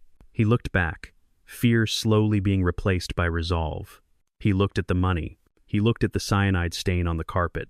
"You want me to walk in there?" Luther realized. "You want me to scare the hell out of them?" "I want you to make them believe they are seeing a dead man walking," I said. "Can you do that?" Luther stood up. He smoothed his tracksuit. He adjusted his posture. He shifted his weight to his right leg, letting the left one drag just slightly.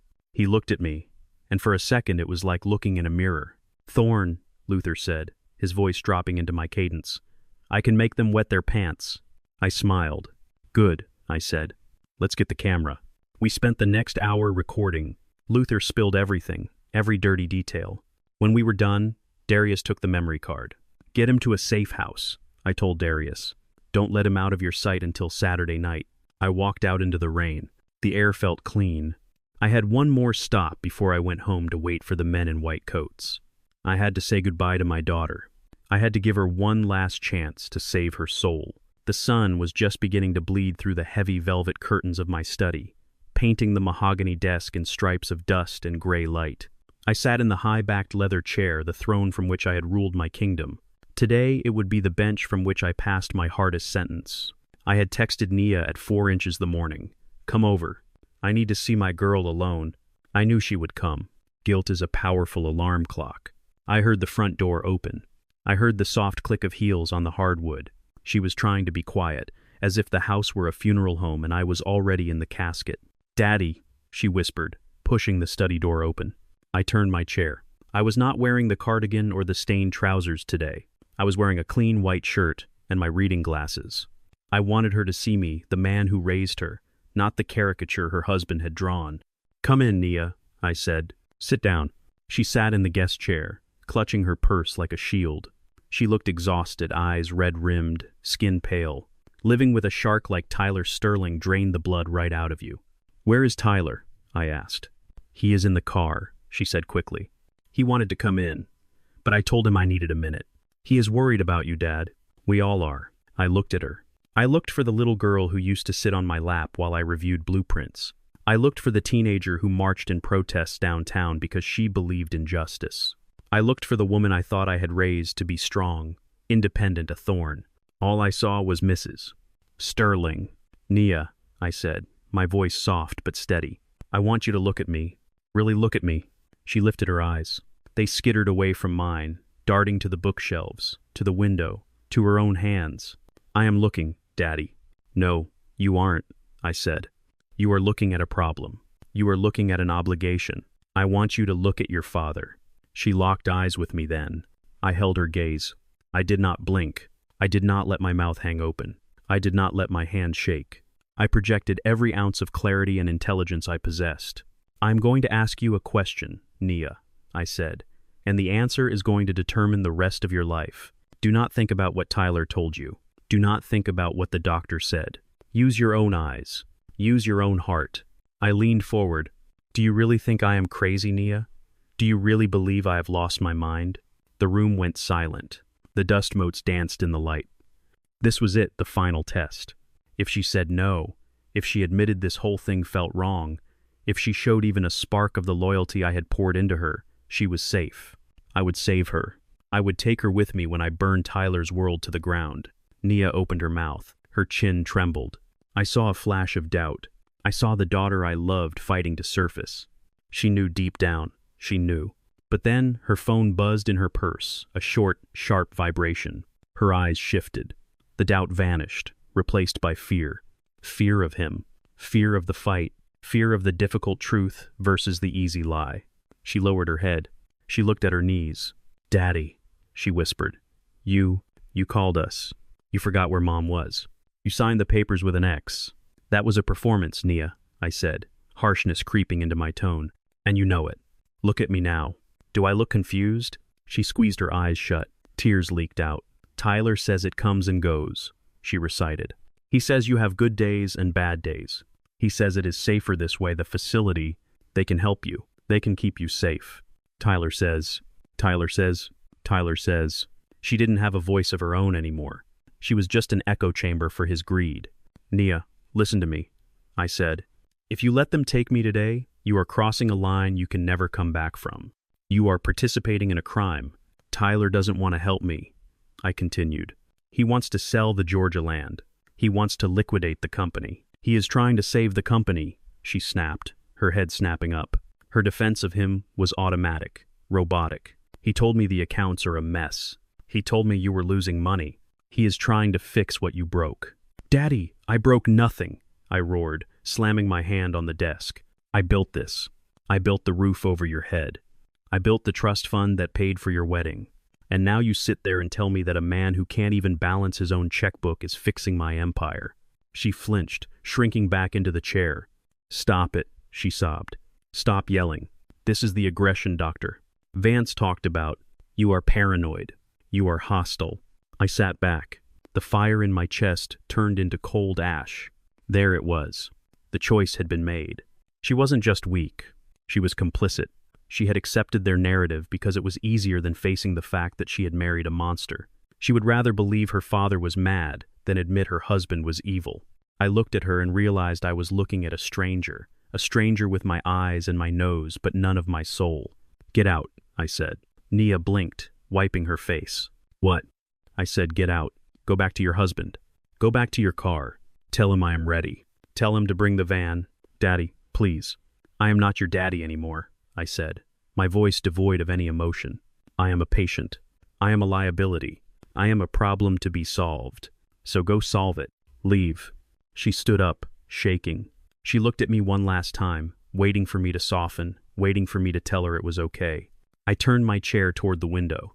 I looked out at the garden I had planted for her mother 20 years ago. Go, I repeated. I heard her sob. I heard her run out of the room. I heard the front door slam. I watched through the window as she ran to the black Range Rover parked at the curb. Tyler got out. He hugged her. He looked at the house and smiled. He whispered something in her ear, and she nodded, wiping her eyes. They drove away. I sat there for a long time. The silence in the house was heavy, the silence of a tomb. I opened the bottom drawer of my desk. I pulled out a hidden key taped to the underside. I used it to open the locked compartment in the floor of the closet. I pulled out a thick leather binder, my last will and testament. I placed it on the desk. I picked up a red pen. I flipped to the section marked beneficiaries. To my beloved daughter, Nia Sterling, I leave the entirety of my estate. I took the pen. I did not hesitate. My hand was steady. My heart was dead. I drew a thick red line through her name. I slashed through the paragraph. I crossed out the trust. I crossed out the house. I crossed out the legacy. I turned to the next page. In the event of my incapacitation or death, I wrote in the margins in clear block letters, I hereby revoke all previous bequests to Nia Sterling. She is to receive nothing. Not one dime, not one brick, not one memory. She has chosen her family, and it is not this one. I signed my name at the bottom. Isaiah Thorne. I closed the binder. I felt lighter. The grief was gone, replaced by a clarity sharp enough to cut glass. They wanted my money. They wanted my power. They wanted to strip me naked and leave me to rot in a white room. Nia had helped them hold the knife. I put the binder back in the floor safe. I locked it. I stood up and walked to the mirror. I practiced my vacant stare. I let my shoulders slump. I let my jaw go slack. The van was coming at noon. The men in white coats were coming to take the crazy old man away. I was ready for them. I was going to let them take me. I was going to let them lock the door. I was going to let them think they had buried me alive. Because you can't haunt a house if you are still living in it. You have to leave first. You have to become a ghost. And when I came back, I wouldn't be a father. I wouldn't be a husband. I would be the judgment of God. I checked my watch. 2 hours. I went to the kitchen to make a sandwich. I was going to need my strength. It is hard work destroying your own family, but someone had to do it. The van that came for me was not an ambulance. It was a sleek, unmarked white transport vehicle with tinted windows that looked more like a hearse for the living than a vessel of mercy. It idled in my driveway, the engine purring with a low, menacing rumble. I sat in my chair, clutching a throw pillow like a lifeline, staring at the door. I was ready. I had spent the last 2 hours practicing my tremors, practicing the vacant stare of a man whose mind had turned to mush. Tyler opened the front door without knocking. He walked in with the stride of a landlord coming to evict a squatter. Behind him were 2 men in blue scrubs, not doctors, but muscle. They were thick-necked, dead-eyed, and carrying a canvas restraint bag, just in case the patient got feisty. There he is, Tyler said, pointing at me like I was a piece of luggage. He has been agitated all morning. Vance signed the commitment order. We need to get him to the sanctuary before he hurts himself. Beatrice stood by the window, her back to me. She could not watch, not because she had a conscience, but because she was already mentally redecorating the room. She was erasing me while I was still breathing. One of the orderlies stepped forward. Thorn, his voice flat, rehearsed. "We are here to take you to a nice place where you can rest. Please stand up, sir." I looked at him. I let my lower lip tremble. I looked at Tyler. "Who are these men?" "Tyler?" I stammered, my voice pitching up into a whine. "Are we going fishing?" Tyler sighed, a sound of exaggerated exhaustion for the benefit of the orderlies. "No, Dad. No fishing. We are going to see the doctors. They are going to fix your head." I shrank back into the chair, gripping the armrests. "I don't want to go," I whispered. "I want to stay here. This is my house." "It is not your house anymore, old man," Tyler muttered under his breath, just loud enough for me to hear. "It is a piggy bank, and I am about to smash it open." He nodded to the orderlies. "Grab him." They moved in. Big hands clamped onto my arms. They lifted me out of the chair as if I weighed nothing. I struggled just enough to sell the performance. I flailed my arms weakly. I shouted for Beatrice. "Honey, help me," I cried. "Don't let them take me." Beatrice turned around. She wore sunglasses indoors to hide eyes that I knew were dry. "It is for the best, Isaiah," she said, her voice devoid of warmth. "Just go. Stop making a scene." They dragged me to the door. I dragged my feet. I let my left leg go dead limp, forcing them to carry my weight. I wanted them to feel the burden of me. I wanted them to sweat. As we crossed the threshold, I looked back. I saw Tyler standing in the center of my foyer, surveying the high ceilings, the art on the walls, the grand staircase. He looked like a king who had just conquered a castle. He smiled at me, a cold, victorious smirk that said, "I won." He thought the game was over. He didn't know he had just locked himself in a cage with a tiger and thrown away the key. They loaded me into the back of the van. The interior smelled of antiseptic and stale fear. There were no windows in the passenger compartment, just metal walls, and a single bench with straps. They buckled me in. "Sit tight, Grandpa," one of the orderlies said. "It is a long ride." The door slammed shut, plunging me into darkness. I did not panic. I sat in the dark and I breathed.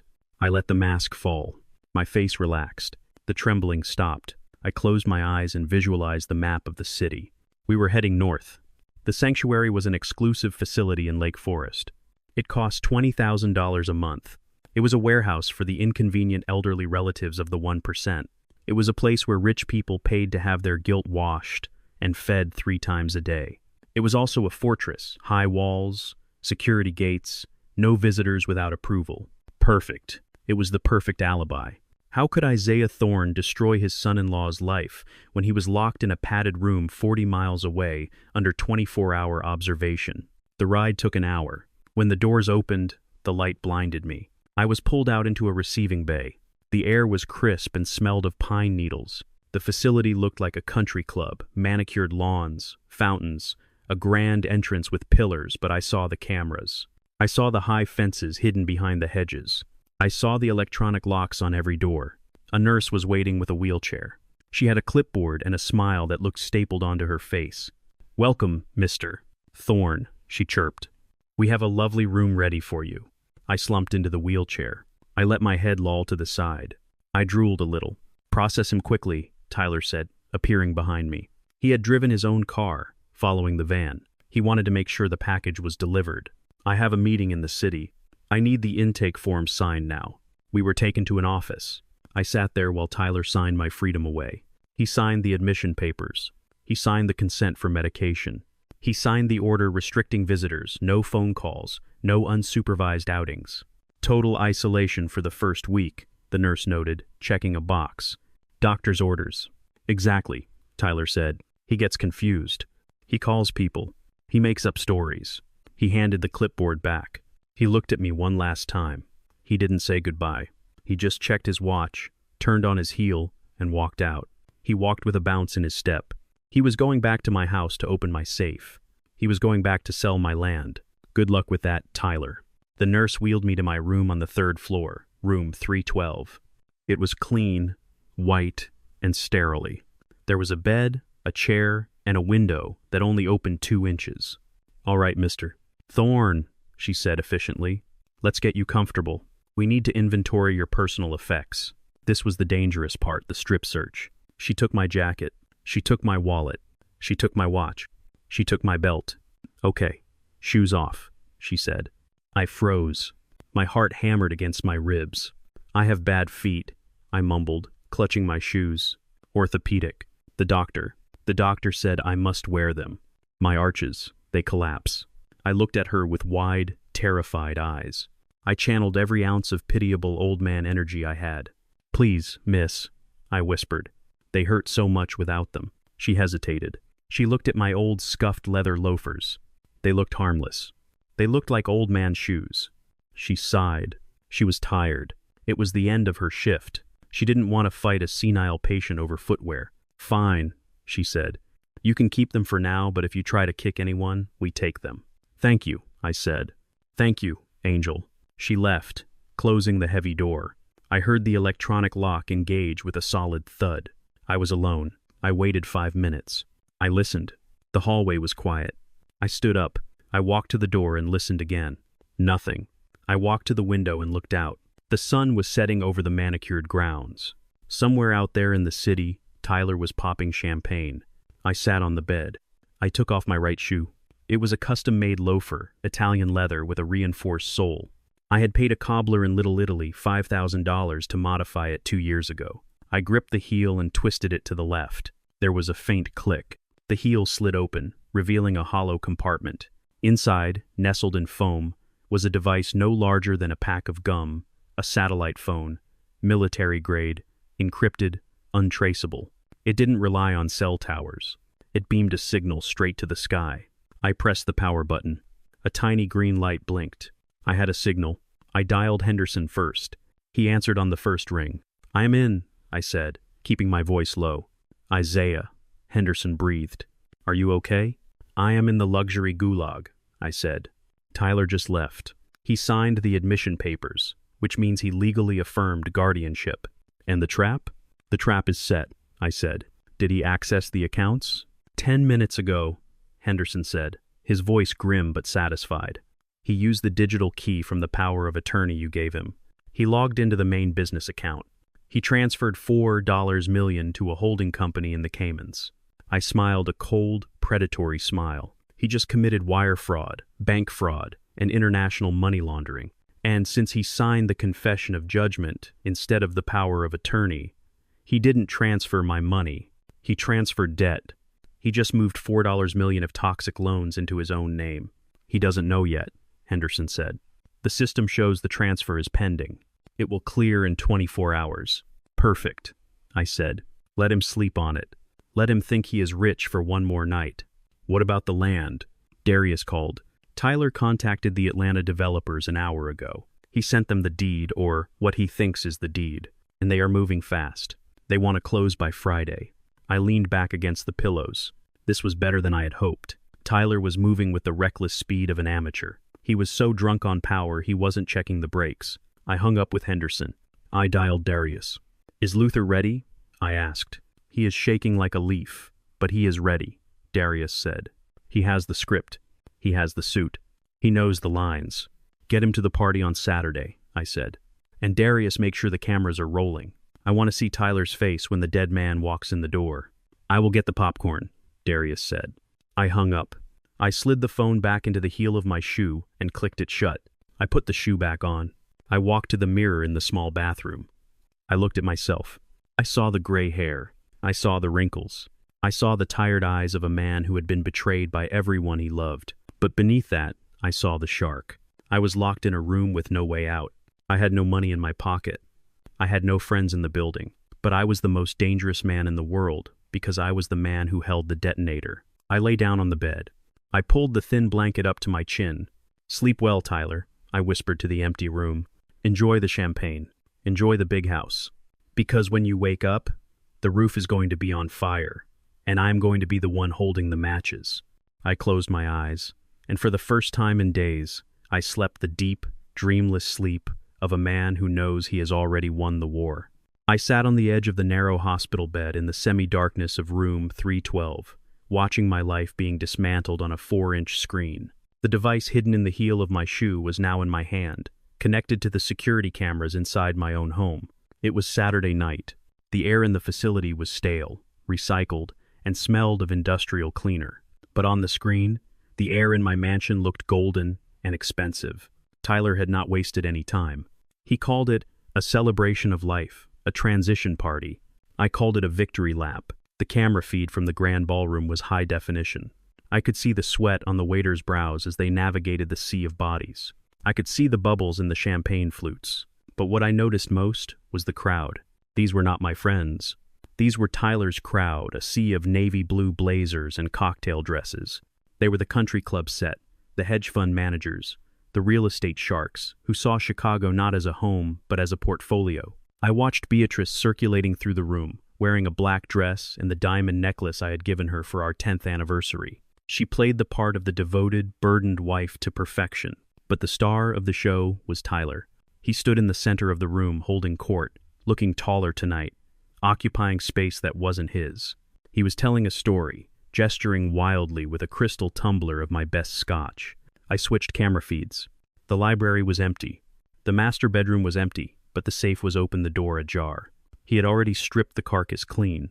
I switched back to the ballroom. The music lowered. Tyler tapped a spoon against his glass. The sharp ringing sound cut through the chatter. The room went silent. Tyler stepped up onto the small riser I used for Christmas speeches.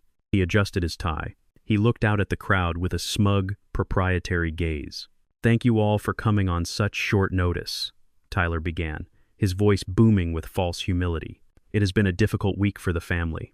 As many of you know, Isaiah has been struggling with his health for some time. It was a hard decision, but Beatrice and I finally had to do what was best for him. He is now resting comfortably in a facility where he can get the 24-hour care he desperately needs." A murmur of sympathetic noises rippled through the crowd. Tyler took a sip of scotch. He let the silence hang, building the drama. "But life must go on, and business must go on," Tyler continued, his voice hardening. "Isaiah was a pioneer. He built this company from nothing. But let's be honest, he was a man of a different time. He was tired. He was holding on to the past. He was sentimental about bricks and mortar when the world has moved on to leverage and liquidity." My hand tightened around the phone. "I have spent the last 48 hours reviewing the portfolio," Tyler said, his eyes gleaming. "And I have to tell you, it is a diamond in the rough. But it needs polishing. It needs new vision. That is why tonight I am proud to announce the restructuring of Thorn Development." Beatrice stood by his side, gazing up at him with adoration. She was looking at the money, not the man. "We are going to trim the fat," Tyler declared. "For decades, Isaiah held on to properties in Bronzeville and the South Side out of nostalgia, low-income housing, community centers, historic landmarks, assets that bleed money but occupy prime real estate. Those weren't assets that bled money. Those were homes. Those were the places where I grew up. Those were the community centers that kept kids off the streets. I subsidized them because if you make it out, you reach back." Tyler didn't understand responsibility. He only understood profit. "Starting Monday," Tyler announced, raising his voice, "we are liquidating the legacy holdings. We have already entered into agreements with developers to rezone the Bronzeville blocks. Those old brownstones are coming down. And in their place, we are going to build the future luxury mixed-use condominiums, high-end retail. We are bringing the Gold Coast to the South Side." Applause broke out polite, enthusiastic. They didn't see families being evicted. They saw gentrification. They saw property values rising. "And," Tyler continued, shouting over the applause, "we are also divesting the rural holdings, the land in Georgia. It has sat fallow for a century, just dirt and trees. Well, we found a partner who sees the potential. Amazon Logistics, data centers. We are turning dirt into digital gold. My grandfather's land, the land where my ancestors worked as slaves and then bought as free men. He was going to pave it. To the new era," Tyler shouted, raising his glass high. "To Sterling and Thorn, a modern company for a modern world. To the new era," the crowd echoed. Beatrice clinked her glass against his. They smiled. They looked like the kings of the world. They thought the old lion was toothless. They thought the roar was gone. I sat in the dark room. I looked at my hands. They were steady. Tyler Sterling had just publicly announced his intent to destroy a community. He had just confessed to his friends that he was dismantling my life's work. He thought he was giving a victory speech. He didn't know he was giving a confession. And he certainly didn't know that the man standing at the back of the room, the man who had just slipped in through the service entrance, wasn't a waiter. I watched on the screen as the heavy oak doors at the back of the ballroom slowly opened. The crowd didn't notice. They were too busy toasting Tyler. But I saw him. He was wearing my charcoal suit. He had his hair trimmed silver. He walked with a heavy drag in his left leg. He stood in the shadows, leaning on a cane. Luther Banks, my doppelganger, my ghost. He looked terrified. I could see the sheen of sweat on his forehead even on the small screen. But fear is a powerful director. Tyler was still on the riser, basking in the adulation. Isaiah was a great man, Tyler said, his voice thick with false reverence. But every king must eventually step down. Every sun must set. I pressed the button on my phone not to call Luther, but to switch the audio feed to the hidden speakers in the ballroom. I could hear everything with crystal clarity. I watched Luther step out of the shadows. He moved into the light. The first person to see him was a banker's wife. She dropped her wine glass.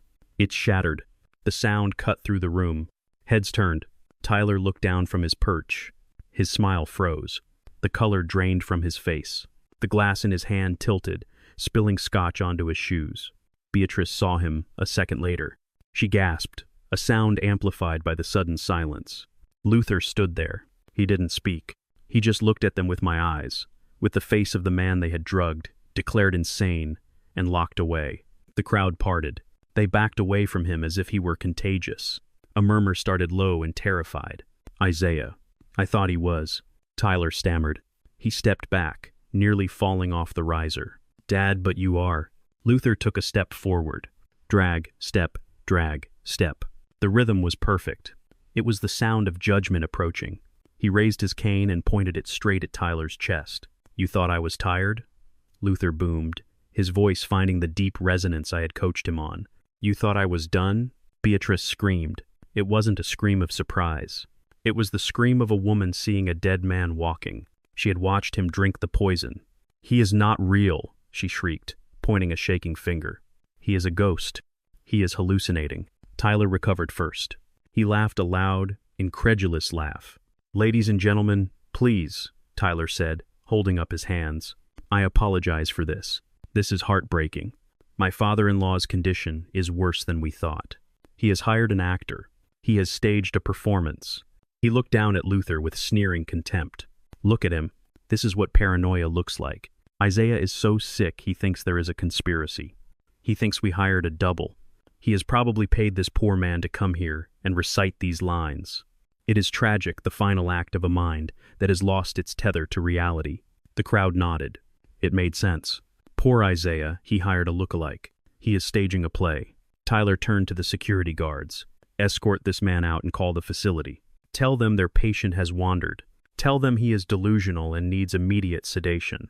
The guards moved in. They grabbed Luther by the arms. Wait! Luther shouted. She tried to kill me. She poisoned me. Tyler laughed again, drowning him out. Poison, of course. And I suppose I am a lizard person too. Get him out of here. This party is for the future, not for ghost stories. I watched Tyler's face. He was glowing. He thought he had won. It was time. I pressed the button on my phone. The lights in the ballroom dimmed instantly. The music cut out. The hum of conversation died. At the front of the room, behind the riser, was a massive projection screen, displaying architectural plans for the Southside developments. The screen went black, then static flickered across it. A new video appeared, grainy black and white footage. Timestamp, yesterday, 10:15 p. A motel room. Beatrice, on the screen, 10 feet tall, looming over the ballroom. She was holding a silver flask. To freedom, the Beatrice on the screen said. She poured 2 cups. She turned her back to the camera. Her thumb flicked. A powder fell into the cup. A collective gasp went through the room. Tyler turned around slowly. He looked up at the screen. His smile vanished. On the video, Beatrice handed the cup to Luther. Drink up, she said. It's the good stuff. I paused the video. The image froze on Beatrice's face, smiling, waiting for the man to die. I picked up the microphone connected to the system. I was sitting in my cell 40 miles away, but my voice was about to fill that room like the voice of God. Is that an actor, Tyler? I asked. My voice boomed through the ballroom, deep, calm, terrifying. Tyler spun around, looking for the source of the sound. Who said that? Who is doing this? Is that a delusion, Beatrice? I continued. Or is that you trying to murder the man you hired to replace me? Beatrice collapsed. Her legs gave out. She fell to her knees on the riser, staring up at her own crime projected for all her friends to see. "You thought I was senile?" my voice echoed. "You thought I was weak. You thought you could lock me away and steal the land my grandfather bled for." The video shifted to the confession of judgment Tyler had signed in the lawyer's office. The camera zoomed in on his signature. "You didn't sign a power of attorney, Tyler," I said. "You signed a debt assumption. You just personally guaranteed $50 million in toxic assets. You are not rich, son. You are bankrupt." Tyler stared at the screen. His mouth opened and closed, like a fish on a dock. He recognized it. He saw the trap closing around his neck. "Turn it off!" Tyler screamed, lunging for the cables near the projector. "Turn it off. It is fake. It is a deep fake." He tore the cables out of the wall. The screen went black, but it was too late. The image was burned into everyone's retinas. The lights came back on, full brightness, harsh and unforgiving. The doors at the back of the room opened again. This time, it wasn't a ghost. It was the FBI, 6 agents and windbreakers moving into the room with the precision of a hammer strike. They didn't look at the guests. They didn't look at the champagne. They looked at the riser. Beatrice was sobbing on the floor. Tyler was standing there holding the severed cables, panting like a trapped animal. Luther shook off the security guards. He straightened his jacket. He smoothed his hair. He looked at Tyler and smiled. "That is a wrap," Luther said. I set the phone down on the bed in my cell. I took a deep breath. My hands were still steady. The nurse unlocked my door. She looked confused. "Thorne," she said, There is a car waiting for you outside. A federal agent. He says you are being released into protective custody." I stood up. I put on my jacket. I picked up my old loafers. "I am not being released," I said. "I am checking out." I walked out of the room. I did not limp. I walked down the hallway, past the nurse's station, past the security desk. I walked out into the night air. The war was over. The kingdom was saved. But as I looked at the stars, I knew that the hardest part was still to come. I had destroyed my enemies, but I had also destroyed my family. And standing in the wreckage of a victory that tasted like ash, I realized that being right is a very lonely place to be. The heavy oak doors of the ballroom flew open with the force of judgment. I stepped across the threshold. For the first time in weeks, I did not drag my left leg. I did not hunch my shoulders. I did not tremble. I stood at my full height of 6'2", wearing the navy pinstriped suit I had bought the day I acquired the Chicago waterfront contract 30 years ago. In my right hand, I held my cane, but I did not lean on it. I carried it like a scepter. To my left walked Henderson. To my right walked Special Agent Miller, the regional director of the FBI, a man I had known since he was a beat cop in Bronzeville. We moved as a phalanx, a wall of consequence moving toward the riser, where my family stood amidst the ruins of their celebration. The crowd parted for us. They pressed themselves against the walls, desperate to distance themselves from the blast zone. I walked down the center aisle, my eyes locked on Tyler Sterling. He was standing near the projector screen, holding the severed cables in his hands like a lifeline that had been cut. His face was pale sweat and disbelief. He looked from Luther to me. His brain was trying to process 2 Isaiah Thorns. I stopped at the base of the riser. I let the silence stretch. I let him feel the weight of my gaze. "Is this another trick?"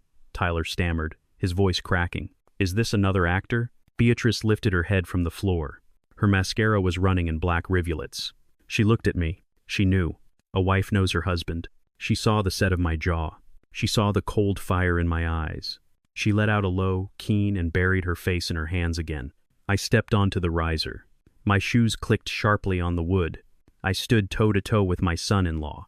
Up close, he smelled of fear, and expensive cologne turned sour on his skin. "You think I am a trick, Tyler?" I asked, my voice low and steady. "You think I am a performance?" "I signed the papers," he babbled, backing away until he hit the podium. "I have the power of attorney. I put you in the home. I saw you. You were confused. You didn't know your own name. I didn't know my name because I was busy writing yours on a tombstone," I said. I took a step closer. "You looked at my gray hair and you saw weakness.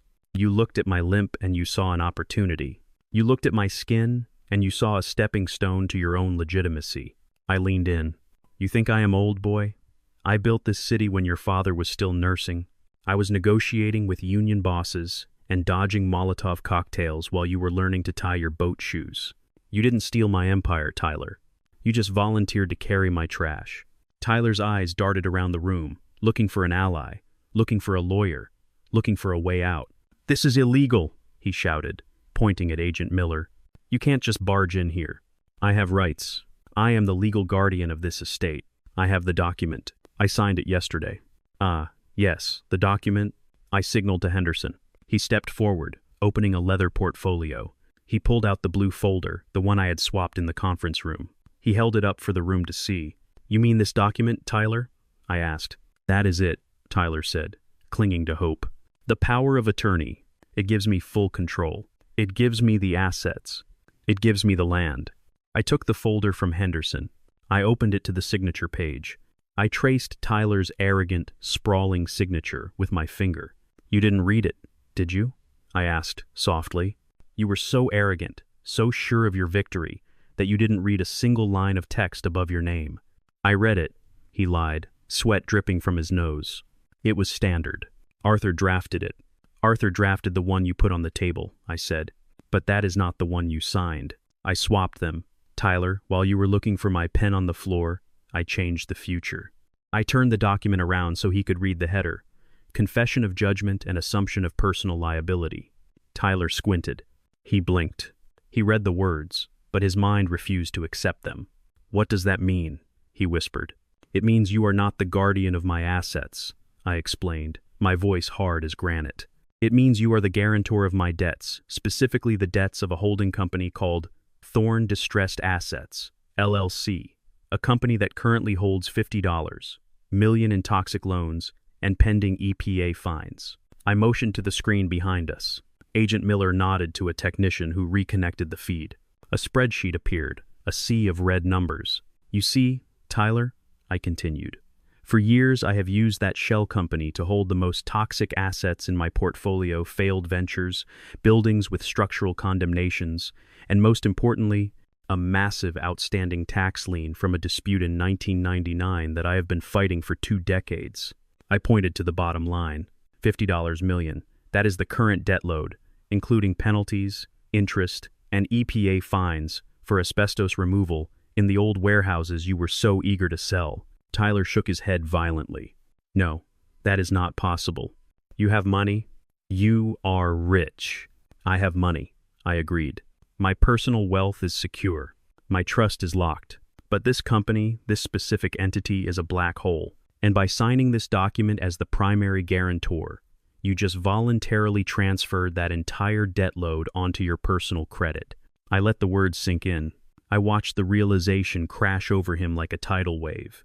"You didn't assume control of my fortune, son. You assumed responsibility for my mistakes. You personally guaranteed $50 million in debt. And since this is a confession of judgment, you waived your right to a trial. You waived your right to appeal. The creditors can seize your assets immediately." Tyler looked at his hands. He looked at the Rolex on his wrist. He looked at the expensive suit he was wearing. He realized he didn't own any of it anymore. "This is fraud," he screamed, his voice breaking into a sob. "You tricked me. You can't do this." "It is not fraud if you sign it voluntarily," I said, cold and merciless. "You wanted to be the big man. You wanted to sign the papers. You wanted to take the burden off the old man's shoulders. Well, congratulations, Tyler. The burden is all yours." I turned to the crowd. The guests were silent, staring with a mixture of horror and awe. They were watching a public execution. "And just so we are clear," I announced, my voice booming, "the land in Georgia, the ancestral land he promised to sell to Amazon, is not in that holding company. That land was placed in a non-profit conservation trust 5 years ago. It can never be sold. It can never be developed. It will remain dirt and trees until the end of time." I looked down at Beatrice. She was staring at the floor, her body shaking. She knew what this meant.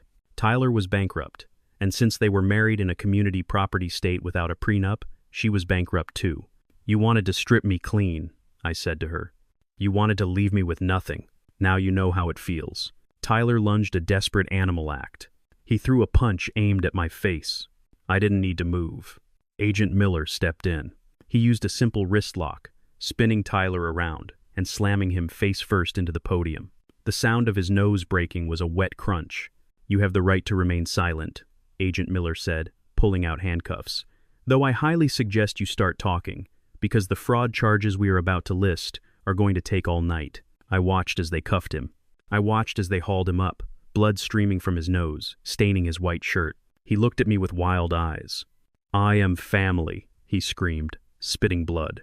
"You can't do this to family." I leaned in close so only he could hear me. "I am not doing this to family," I whispered. "I am doing this to a cancer," and I just cut it out. They dragged him away. Beatrice was next. An agent helped her up. She didn't scream. She didn't fight. She walked like a zombie, eyes dead, spirit broken. She passed me, without looking up. She was already gone. I stood alone on the riser. The ballroom was empty of music, empty of joy.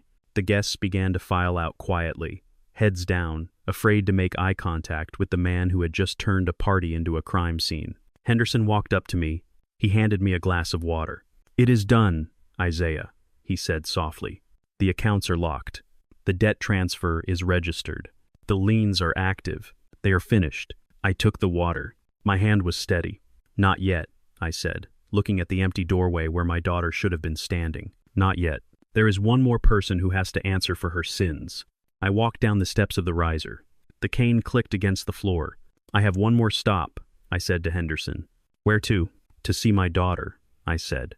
"She needs to know that she bet on the wrong horse, and she needs to know that the stable is closed." I walked out of the ballroom, leaving the wreckage of my enemies behind me. I didn't feel happy. I didn't feel triumphant. I felt heavy, but I was free. And for a man of 72 who had just survived his own murder, that was enough. Tyler Sterling was still on his knees, blood from his broken nose dripping onto his pristine white shirt. He looked up at me with eyes glazed with shock. Behind the shock, I could still see the wheels turning, the desperate calculations of a gambler trying to bluff his way out of a game he had already lost. "You are lying," Tyler wheezed, spitting blood. "You are lying to scare me. You can't just transfer debt. That is not how it works. I have lawyers. I have Arthur Vance. He will tear this document apart." I stepped closer, the sound of my shoes echoing like a metronome.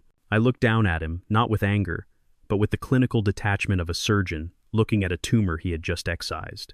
"Arthur Vance works for the highest bidder," I said, my voice low and smooth. "And do you know what I did yesterday, Tyler? While you were picking out your tie for this party, I sent Arthur a retainer, a very large retainer. He works for the trust now, and he was very helpful in drafting the specific language of the document you signed without reading." I signaled to Henderson again. He tapped a key on his tablet, and the image on the massive screen changed to a complex flowchart, a web of companies and accounts. "Let me give you a lesson in finance, son," I said, turning to the screen. "Since you were so eager to manage my empire, you should understand what you tried to steal. You made a fundamental error in judgment. You assumed that because I am old, I am static. You assumed my wealth was sitting in a checking account just waiting for you to write a check." I pointed my cane at the top box on the chart labeled Isaiah Thorne Family Legacy Trust. 5 years ago," I continued, "I realized the sharks were circling. I didn't know it was you yet, but I smelled the blood in the water. So I moved everything, every building worth owning, every stock portfolio, the Georgia land, the cash reserves, into an irrevocable trust. Do you know what irrevocable means, Tyler?" Tyler did not answer. He just stared at the chart, his face turning the color of old ash. "It means I cannot change it," I said. "It means you cannot change it. It means a judge cannot change it. It is a fortress, a vault that locks from the inside. I am not the owner of those assets anymore. I am just the beneficiary. The trustee is a corporate entity based in Delaware that has one instruction: protect the assets from hostile takeovers." I looked at Beatrice. She was listening intently, her eyes wide with horror. She understood. She knew what this meant. "So when you and Beatrice plotted to declare me incompetent," I continued, "you were trying to seize control of a ghost. The Isaiah Thorne you tried to rob owns nothing. He owns the clothes on his back and a checking account with $5,000 in it. The rest belongs to the trust, and the trust does not recognize your power of attorney. It does not recognize your guardianship. It only recognizes the trustee." Tyler shook his head slowly, a low moan escaping his throat. "No, that is impossible. I saw the accounts. I logged in yesterday. I saw the balances. There were millions." I laughed, a dry, harsh sound. "You saw what I wanted you to see. You logged into the accounts of Thorne Distressed Assets, LLC. That is the shell company, Tyler.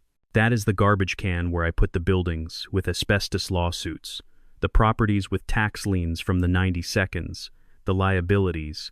Those accounts showed high balances because they were leverage lines, lines of credit secured by toxic assets. They were not cash assets. They were debt instruments. And when you transferred that $4 million yesterday, you didn't transfer profit.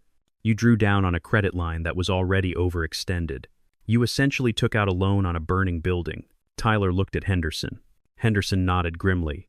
The $4 million you moved to the Caymans, Henderson said, triggered a default clause in the lending agreement.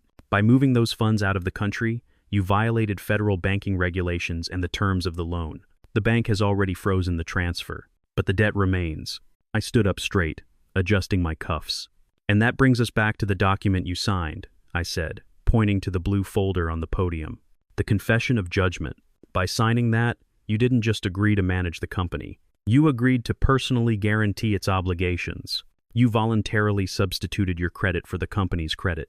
You owe the bank $50 million, Tyler. Not the company you personally. They will come for your condo. They will come for your car.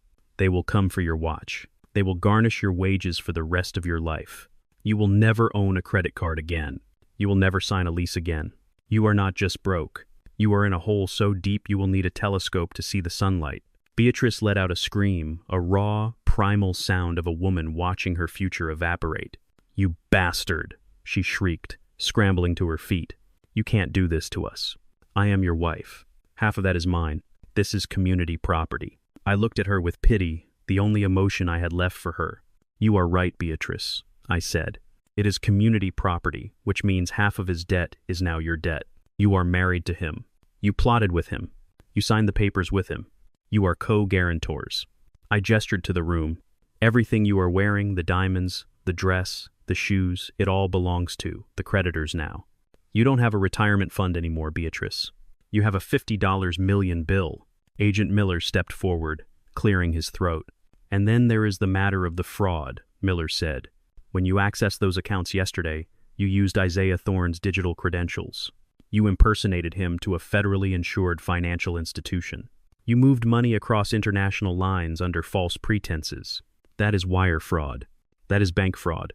And since you did it in conspiracy with others, it is a RICO predicate act. You are looking at 20 years in federal prison, and that is before we get to the elder abuse charges and the attempted murder of Mr. Banks. Tyler looked at the handcuffs on the agent's belt. He looked at the guests filming him with their phones. He looked at the ruins of his life. He started to cry, not a dignified cry, but the sobbing of a child caught stealing from the cookie jar and realizing the jar was filled with scorpions. I didn't mean to, he blubbered. I just wanted to secure the future. I wanted to help. Beatrice said it would be easy. She said you were old. She said you wouldn't notice. He pointed a shaking finger at Beatrice. It was her idea. She told me about the limp. She told me about the accounts. She hired the actor. I just handled the money. I am a victim here. Beatrice's eyes went wide. She lunged at him. You coward, she yelled. You promised me. You said you were a genius. You said you knew how to hide the assets. They were tearing each other apart, the rats eating each other on the sinking ship. I watched them with cold satisfaction. This was the justice I had wanted. I didn't just want them in jail. I wanted them to hate each other. I wanted them to spend the next 20 years in separate cells, knowing their greed had destroyed the only alliance they had. I turned my back on them. I looked at Henderson. Execute the final phase, I said. Henderson nodded. He typed a command into his tablet. On the screen behind me, the spreadsheet vanished. It was replaced by a live feed from a drone flying over the Georgia countryside, acres of lush green forest, tall pines swaying in the wind, and a small wooden farmhouse my grandfather had built with his own hands. The land Tyler promised to sell to Amazon, I said, my voice soft now, reverent, is not for sale. It never was. 5 years ago, I placed that land into a conservation easement. It is a protected wildlife sanctuary. No one can build on it. No one can pave it. No one can turn it into a warehouse. It belongs to the earth now, and it belongs to the history of the people who bled on it. I looked at Tyler, slumped on the floor, defeated. You tried to sell a sanctuary, son, I said. You tried to sell my soul for a quick buck. But you forgot one thing: you cannot sell what you do not own. And you never owned me. You never owned this family. You were just a guest. and your invitation has expired." Agent Miller signaled his team. 2 agents hauled Tyler to his feet. He was limp dead weight. He didn't fight anymore. He was broken. Another pair went for Beatrice. She tried to pull away, smoothing her dress, trying to regain some shred of dignity. "Don't touch me," she hissed. "I am Mrs. Isaiah Thorne." I stepped forward. I looked her in the eye. "No," I said. "You were Mrs. Isaiah Thorne. Now you are just inmate number, whatever the state assigns you. And tomorrow, I am filing for an annulment based on fraud. You were never my wife, Beatrice. You were just a long con." She looked at me, and for a second I saw the woman I thought I loved. I saw the fear. I saw the regret. But it was too late. The poison was already in the cup. "Get them out of here," I said. I watched as they were marched out of the ballroom. I watched the guests part like the Red Sea. I watched the flashbulbs capture their shame. When the doors closed behind them, the room was silent again, but it was the silence of a storm that had passed. The air felt cleaner. I looked at Henderson. I looked at Darius, standing by the exit with Luther. Luther gave me a small salute. He had played his part. He was free. I walked over to the table where Tyler had spilled his scotch. I picked up the glass. I didn't drink from it. I just held it up to the light. The empire was safe. The land was safe. The legacy was safe. But as I looked around the empty room at the faces of the people who had come to celebrate my demise, I felt a deep, profound tiredness. It was over, but the cost was high. I set the glass down. "I am ready to go, Henderson," I said. "Where to?" "Take me to the lake," I said. "I need to wash the smell of this place off me." I walked out of my own house. I didn't look back. I had won the war, but I had lost the peace. And tomorrow, I had to start building again, not buildings, not companies, but a life. A life without vipers. A life that belonged only to me. The fall of Tyler Sterling did not happen in the shadows. It happened under the harsh glare of the public spotlight, exactly where he had always wanted to be. The morning after the party, the Wall Street Journal ran the headline, "The Prodigy Who Bet Against the Godfather." It was a brutal dismantling of his career. His partners issued press releases, distancing themselves from him faster than rats fleeing a burning ship. They erased his name from the firm's website before he had even been processed at the downtown holding cell. I sat in my study drinking coffee, watching the news footage on mute. Tyler was being led out of the federal courthouse for his arraignment, wearing an orange jumpsuit. His nose was bandaged. He looked at the cameras and tried to lift his chin, but the weight of the chains pulled him down. He looked broken. The charges were a laundry list of white-collar sins: wire fraud, bank fraud, conspiracy, aggravated identity theft, and elder abuse. The plea deal they offered him was 20 years. Tyler took it. He didn't have a choice. But the real justice happened inside. 2 weeks after his sentencing, I received a call from Darius. "Boss, you are not going to believe who Tyler's cellmate is. A guy named Marcus Little goes by Tiny. He is doing life for racketeering, but his grandmother lives in the Roosevelt Gardens complex." I smiled. Roosevelt Gardens, one of the first affordable housing projects I built in 1985. I had subsidized the rent there for 30 years. Does Tiny know who Tyler is? Oh, he knows. Word got around fast. Everyone knows Tyler is the white boy who tried to declare Isaiah Thorne insane, who wanted to tear down Bronzeville to build condos for yuppies. And let's just say Tyler isn't having a good time. He isn't getting beaten up, that would be too easy. They are charging him rent. Tiny told Tyler that since he likes real estate so much, he has to pay for the privilege of sleeping on the bottom bunk. Tyler is scrubbing floors. He is doing laundry.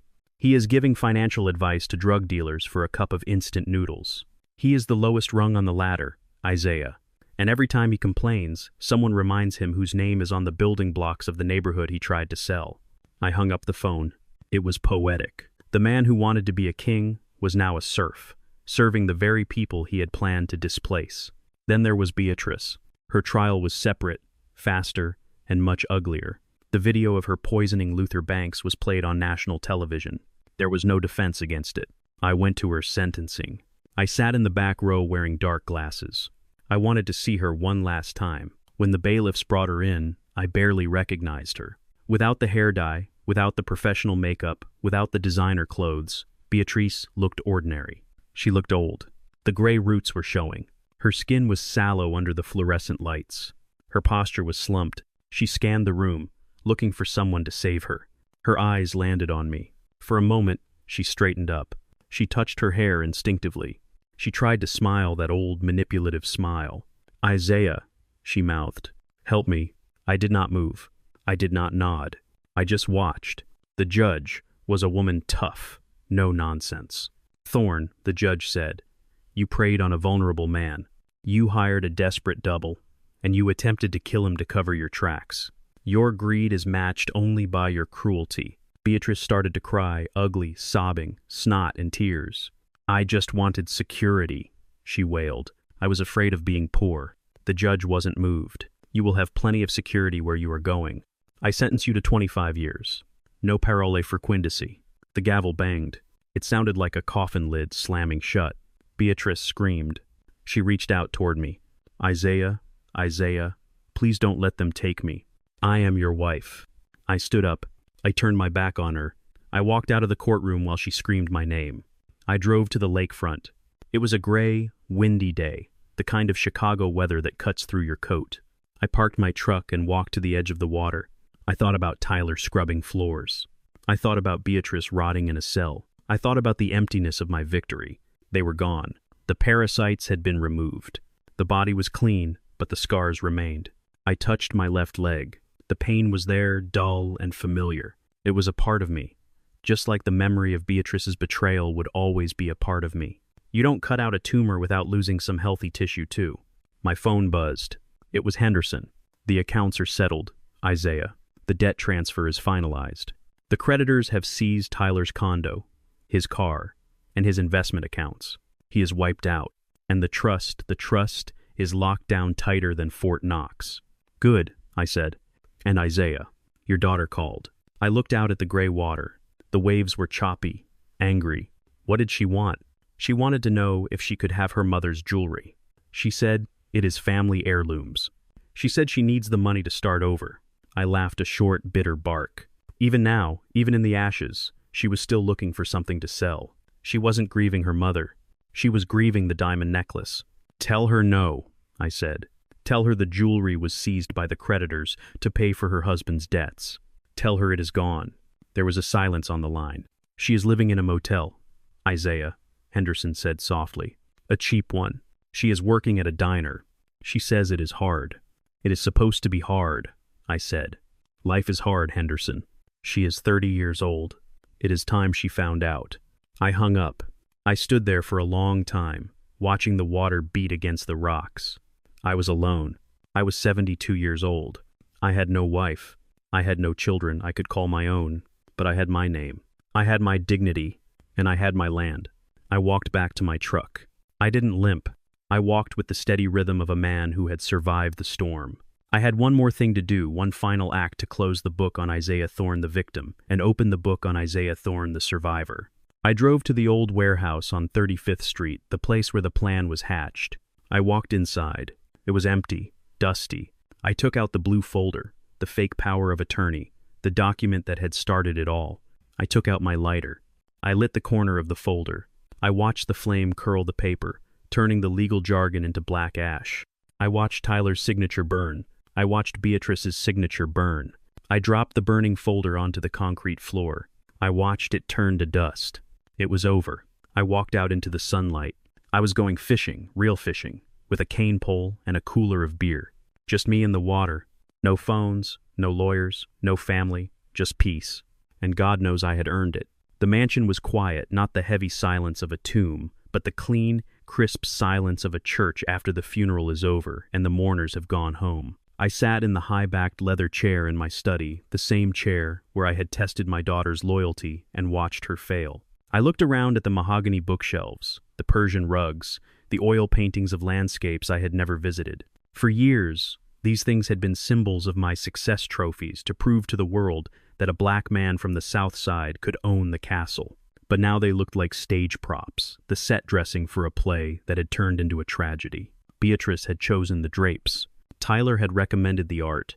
Every inch of this house was stained with their fingerprints. Every room held a memory of a lie. I wasn't sad. I expected to feel the crushing weight of loneliness, but I felt light, like I had been carrying a 100-pound sack of concrete on my back for a decade, and someone had finally cut the straps. I picked up the phone on my desk. I dialed a number I hadn't used in years, the United Negro College Fund. "This is Isaiah Thorne," I said when the director answered.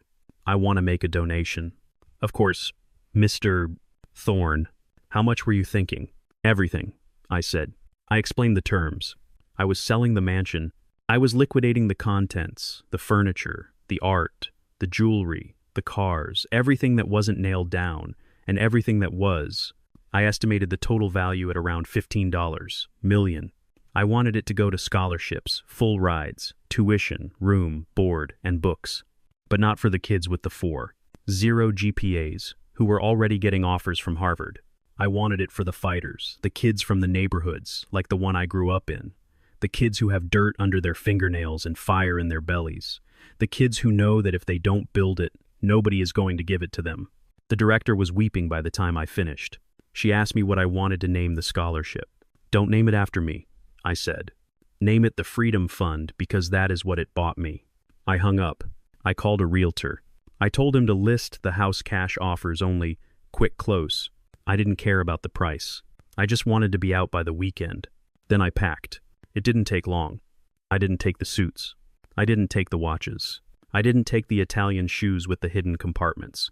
I packed a duffel bag with jeans, flannel shirts, and my old fishing hat.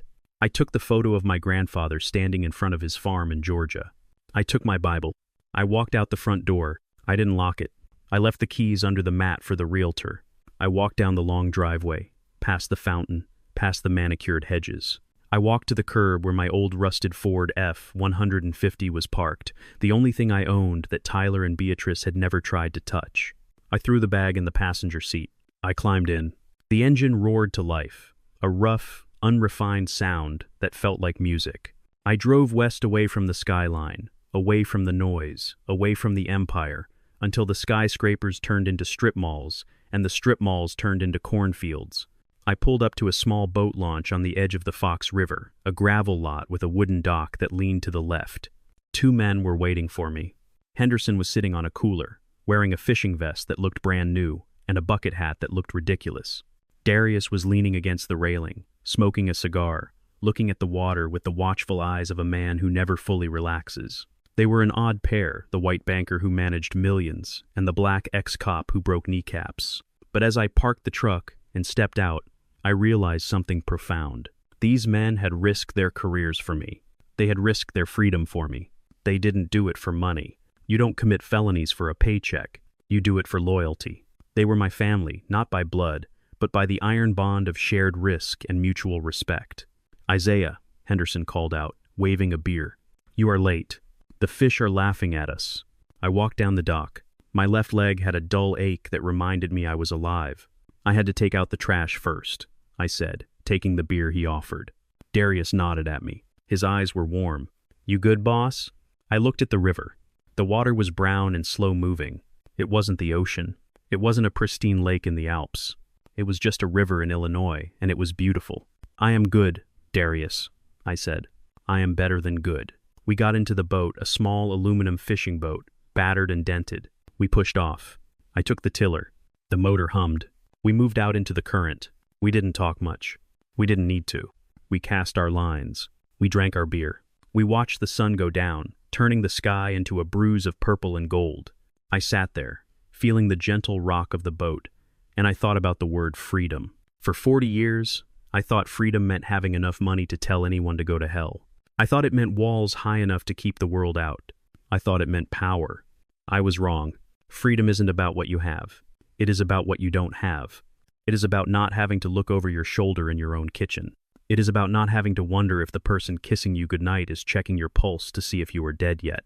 It is about removing the parasites, the leeches, the people who view your life as a commodity. I had lost a wife. I had lost a daughter. I had lost a fortune in legal fees and liquidated assets. But sitting in that boat with a cheap beer and 2 men who would take a bullet for me, I felt richer than I had ever felt in the boardroom. I had reclaimed my life. I had burned the infection out. And now I had time. Henderson hooked a catfish. It was a fight. He reeled it in, laughing like a kid. Darius netted it. "Look at that ugly bastard," Henderson said, holding up the fish. "It is beautiful," I said. Darius looked at me. He knew the cost of the last week. "So what now, Isaiah?" he asked. What is the plan? The plan, I said, looking at the horizon, is to catch fish. And then I'm going to drive to Georgia. I'm going to walk on my grandfather's land. I am going to smell the pine trees. And I'm going to build a small house just big enough for me, no guest rooms. And then, I said, I'm going to live. I'm going to live every damn day until the good Lord calls me home. And I'm going to do it with my eyes wide open. I cast my line back into the water. The ripples spread out, widening until they disappeared into the flow of the river. It was done. They say blood is thicker than water, but I learned that loyalty is rarer than gold. I built a kingdom to protect my family, but that very protection turned them into predators. My mistake wasn't loving them. It was assuming they loved the man, not the empire. To all the fathers and builders out there, watch who sits at your table when you are starving, and watch who leaves when you are full. Do not fear being alone in your castle. Fear sleeping next to an enemy who knows where you hide the keys. Trust actions, never words, and always keep one bank account that only God knows about.